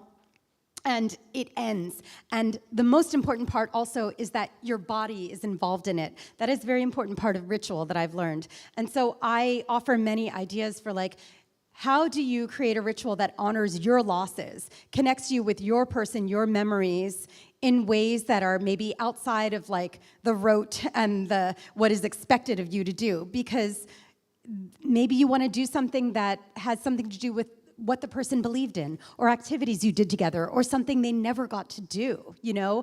Maybe they're around Hanukkah or Rosh Hashanah, you're feeling their absence so much that you want to create a ritual outside of that or around the holiday that involves them. And so I find that anything that is like really tactical, that involves body work, is very, it like just makes you feel like your entire being is present in it. And then you feel like here we're creating an hour of space, even if it's 3 minutes of space, you feel like you've intentionally acknowledged your loss and you can move on with your day. And that is I'm telling you, it's incredibly powerful. And I drank the Kool-Aid. I do this stuff myself all the time. Thank you. I want to give a chance for some questions, but you've got something that we're going to do people can think about while they are thinking of their question. Okay, so is this the end? Can I say one coda to all of this? Of course you can. You know, I just want to say, first of all, again, I'm just so honored to be here, and I know that everybody here has so many different types of loss. Obviously, I don't know you all, and I don't know exactly what you're dealing with, but some of us have losses that are so traumatizing that it's hard for us to even get to the point where we want to touch them on the surface level.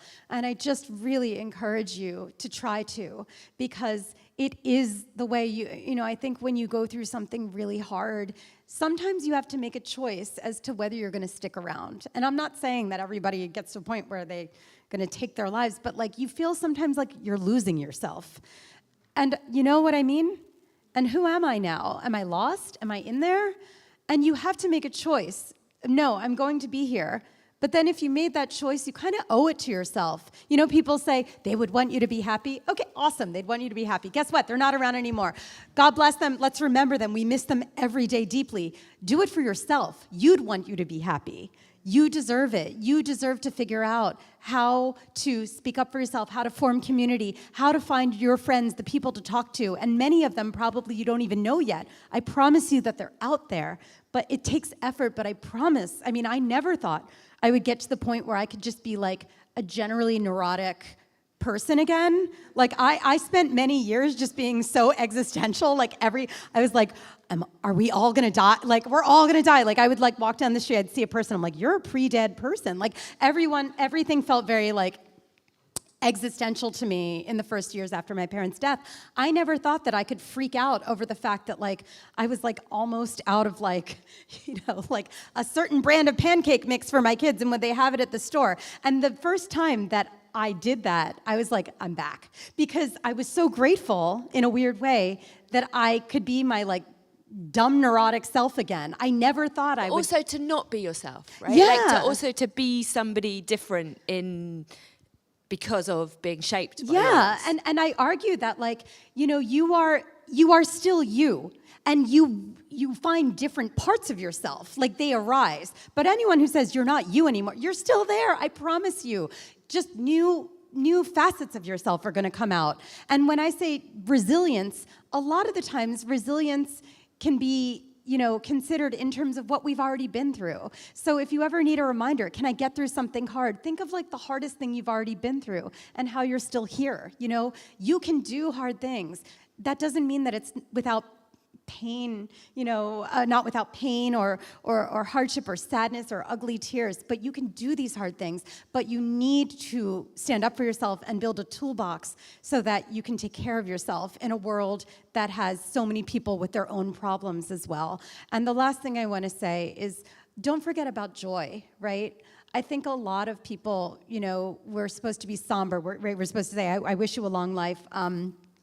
Maybe instead, just a couple tips, you know, instead of saying, I wish you a long life, people just want, again, acknowledgement. They don't want your assurances. They don't want you to say to look on the bright side in any platitudinal way.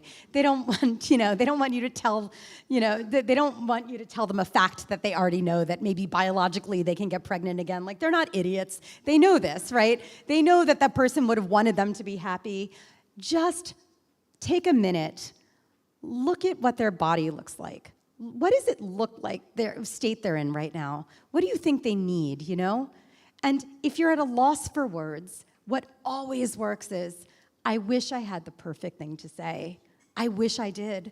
And I don't, but because I'm kind of new at this too. But I really care about you, and I'm here to listen. And just make it clear that, like, you're willing to sit with them in whatever muck in which they're sitting, and that it's not going to scare you off. Because hard things are not contagious, but we act like they are. And the more that we act like they're just hard things to talk about, the better we're going to get at, like, becoming a better society. So there you go. Thank you. So now, okay, so before we go to questions, if you can't tell, I'm a bit of a strict task mistress, and I did come with some homework for you, because I always say that people are looking for an invitation to engage with this stuff. So, of course, you and I have been talking, but, like, you don't want to hear from me the whole time. I want to hear from you, because this is a community. It's a beautiful community, and also you just received this huge announcement. There are going to be a lot of exciting changes, but also there will be things left behind as well. I mean, there will be changes. Change is hard. Change is hard. It's hard for me to tell my kid that it's time to, like, get off the iPad and get into the car. So I know change is hard, right? But COVID started in March 2020, and it's still going, even though some of the world pretends it's not. There are a lot of people who live with long COVID. There are a lot of people who get affected when they get sick. And the world has changed forever. And I feel, like I said, a lot of us have so many different types of loss. Maybe we've had deaths in the last few years. Maybe we couldn't go to funerals. Maybe, you know, we've lost touch with people. Who knows, right? But so I would love to do an exercise that's called a 6-word memoir with everybody here. And I do this a lot. I do talks at corporations, and I do a lot at JCCs. And this gives everybody a chance to share a sliver of your experience with loss. And when I say loss, anything. If it feels like loss to you, it's loss. So, like, whatever, right? The umbrella definition of loss. And I would like you to think about what is a 6-word memoir that would describe 6 words on your loss, right? I'll give you an example. This stems from a Hemingway short story, which is For Sale, Baby Shoes, Never Worn. Anyone know this one? Right? Very, very literate audience. Jews, you know, we read. So what does that do when you read that, right? What are your reactions? You're like, okay, first of all, you're like, what happened to this baby? Like, is she okay? Like, did she die? Or, like, did she just grow really, does she have, like, weirdly large feet, like, and they never fit her? It could be anything. It could be, like, the worst possible thing, or something, like, just totally that's not a big deal. But it's enough that it creates intrigue. It makes you want to learn more about the story. And then the person telling the story is just sharing 6 words, so they don't feel like they're being asked to just spill their guts everywhere. it's just dipping their toe in the water of what it feels like to share a little bit about what you're going through. And it's meant to crack open a community. And so I would like everybody here, we're going to do Q&As, but during the Q&As, because I'm coming back to you, I want everybody to think about what are your 6 words on loss. You should have papers and pencils. If not, raise your hand and they'll be passing them out. And afterwards, I would like people to stand up and share. If they would. If they would, yes, I'm not going to call on you, but I will give a couple examples to get you thinking of ones that have come up in our events. One is she never got to see Paris. Another is never met you but love you. Another is 6 years on, still really sucks. One is, I think it was never got to say goodbye. Who am I going to be now? And then I'll give a couple of mine. I would say, given the setting, your grandkids are Jewish. You're welcome. Because my parents never got to meet my kids, you know, and that never doesn't suck, you know. So I would love for you to think of yours. They can be funny, they can be sad, they can be 6 words that have nothing to do with each other, they can be phrases. Thank you. But should we take some questions while people are doing? Becca has the roving mic, and I can see our first there, and Paul. Hello. How do you deal with disagreement in a grieving community? How do you deal with disagreement in a grieving community? Yeah. Can you give a little more context? Not like, but like, you mean like different personalities grieving in different ways? Yeah, like people commenting on how other people are grieving and what they're saying and a bit of friction. It's a tough thing. Yeah. I think that's a great question because it's something that pops up all the time, right? So we call it, as in me, like the royal I. I call it, sorry, I'm in England, so I call it the Grief Olympics, and it's like a losing battle every single time, right? Grief is grief is grief. And I think that we get to a point where we judge people for how they're grieving, even within families. We grieve differently because we all have different personalities. We all had a different dynamic with the person who died. It's all different. It's very individualized, right? But we don't have to make it isolating. We make it isolating when we draw lines and we're like, you're grieving the wrong way. I'm grieving in a better way. This is acceptable. That's not acceptable. It's all acceptable. I say, as long as you're not hurting yourself or anybody else, you need to do whatever feels right to you. I think that we get into these competitions of like, I don't know why they're having such a hard time. Their dad died and he was 90. My baby died, you know, that's like goes against nature. Or I shouldn't be having such a hard time. My sister died, but like I don't know, like their child was murdered. I'm just coming up with an example. The thing is that like all we have is our own perspective, our own daily lives.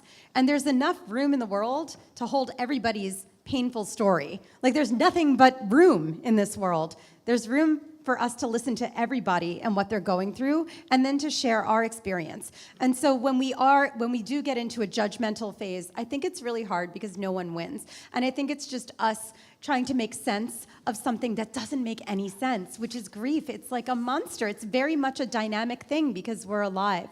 And so I do encourage people in communities where there is so much discord to just take a minute and share.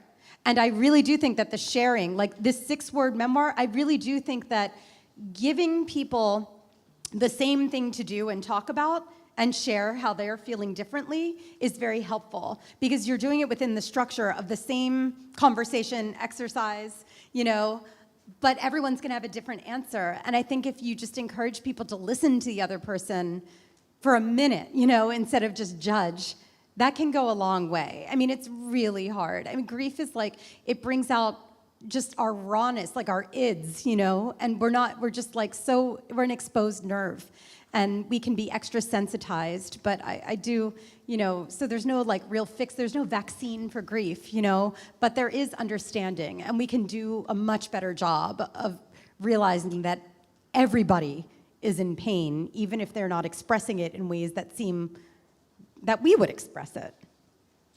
Cool. somehow it's always too soon. That's my 6th word.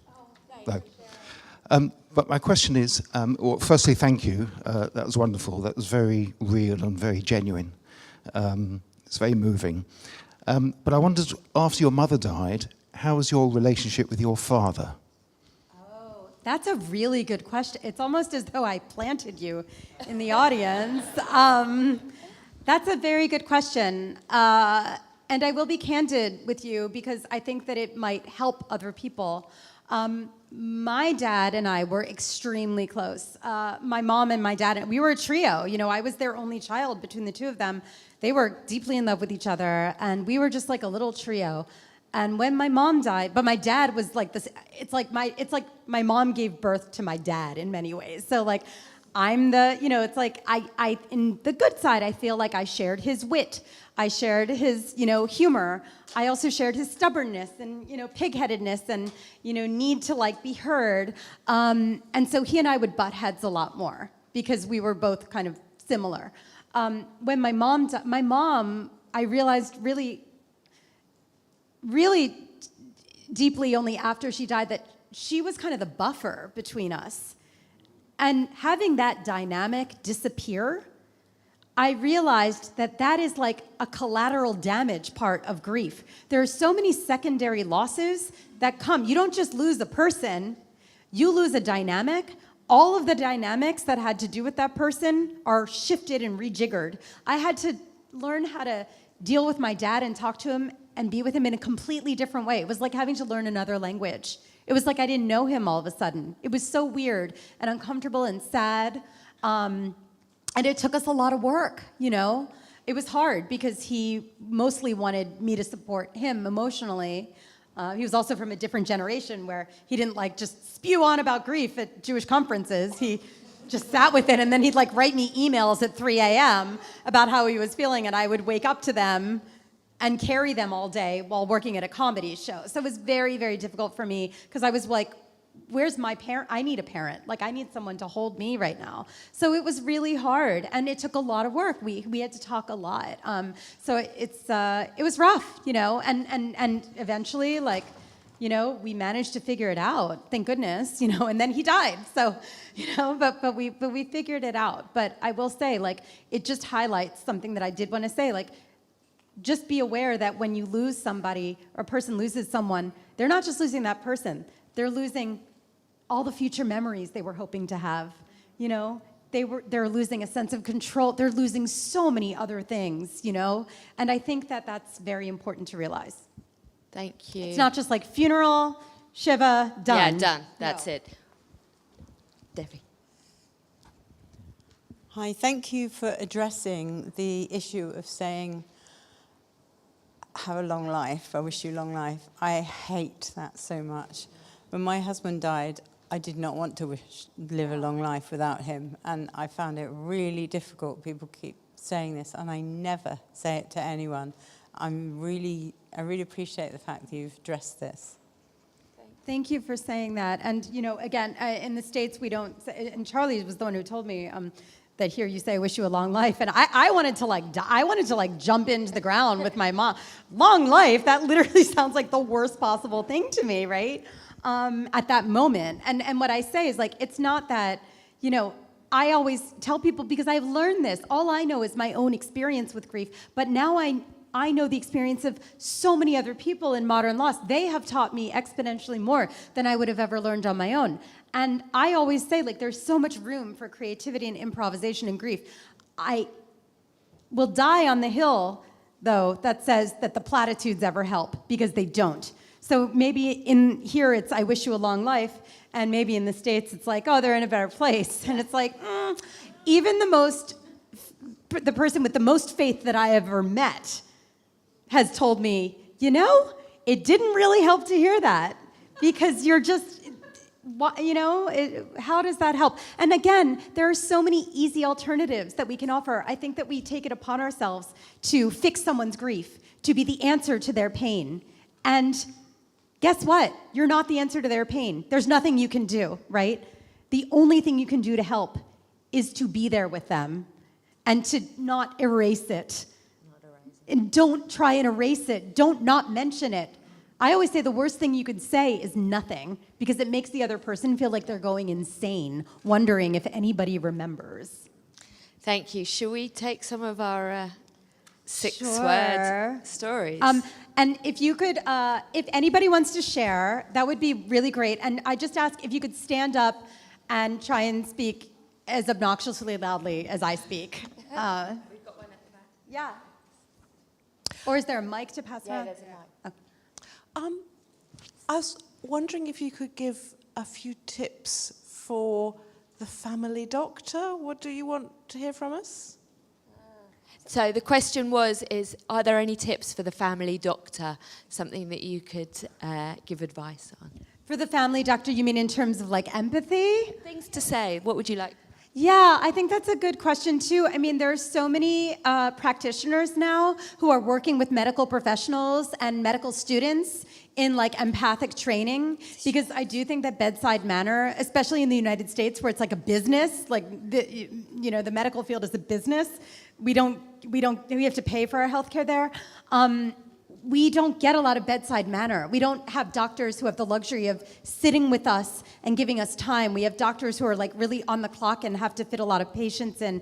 And so what slips away, I think, is that space, that breathing room to sit with patients and sit with survivors of patients and really be empathic. And so, yeah, I mean, I would say to medical professionals, like, please remember that your patients are not patients. They're human people with stories, with names, with families, with memories, with hopes. And to remember that before you have any conversation. I think that has really suffered in the last many years in my country. And here.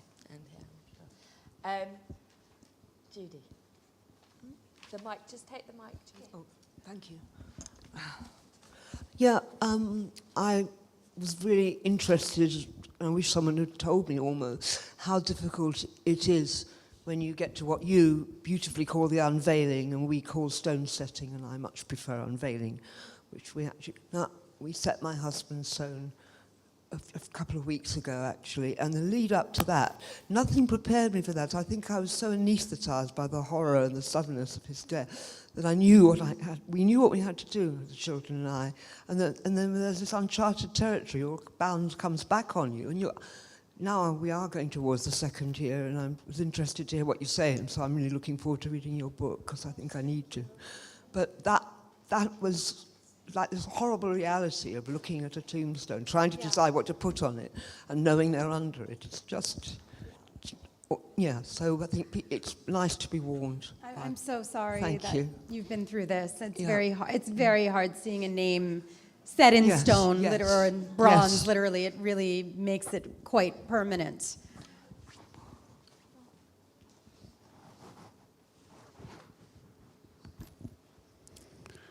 So much news. Where are you? So much news. Where are you? Thank you. Is there anyone else who'd be willing to share theirs? You'd be so proud of her. You'd be so proud of her.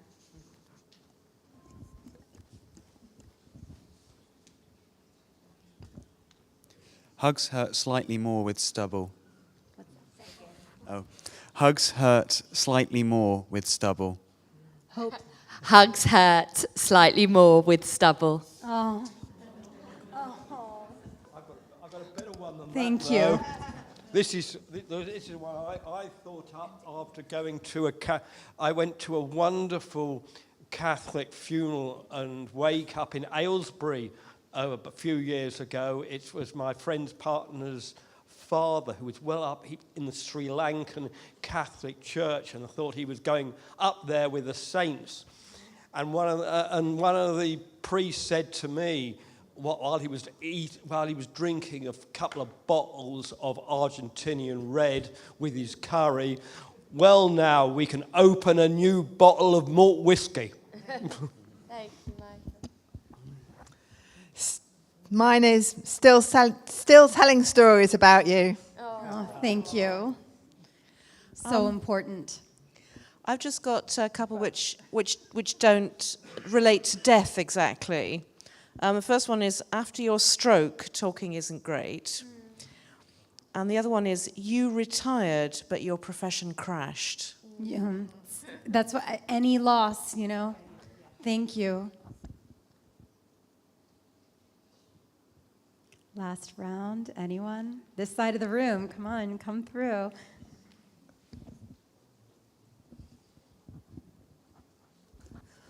Wish you could see us all. Wish you could see us all. Yes, over there. And while you're passing, I'm just saying, like, doesn't it feel so good just for 6 words to feel like you are asking people to bear witness to your story, even just for 4 seconds? You know, just think about how that feels and maybe how you could have more of that. Sorry, I didn't get it down to 6, it's 7.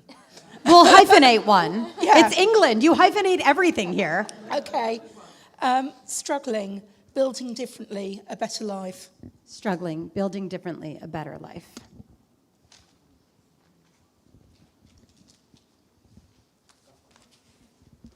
And then keeping me fit.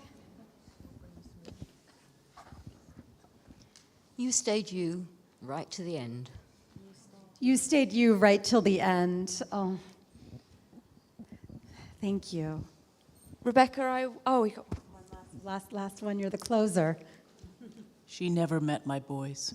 She never met my boys. That could be mine too. Thank you. Rebecca, I want to thank you so much for taking us to this place, for ensuring that we created space for this in all sorts of ways. It's a really important moment for us. And for being with us, which has also been such a gift. And I think it's a gift that actually we're going to continue to find ways to share, and certainly to try and avoid saying, I wish you a long life, and to look for How different about instead, words. I wish you a meaningful life. A meaningful life. Right? I'm an editor. Not to brag. I have a way with words. Rebecca is going to be in the lobby signing her book. I know that I won't be alone in taking this home with me. So thank you on behalf of all of us. Let's say a big thank you. Thanks, everyone.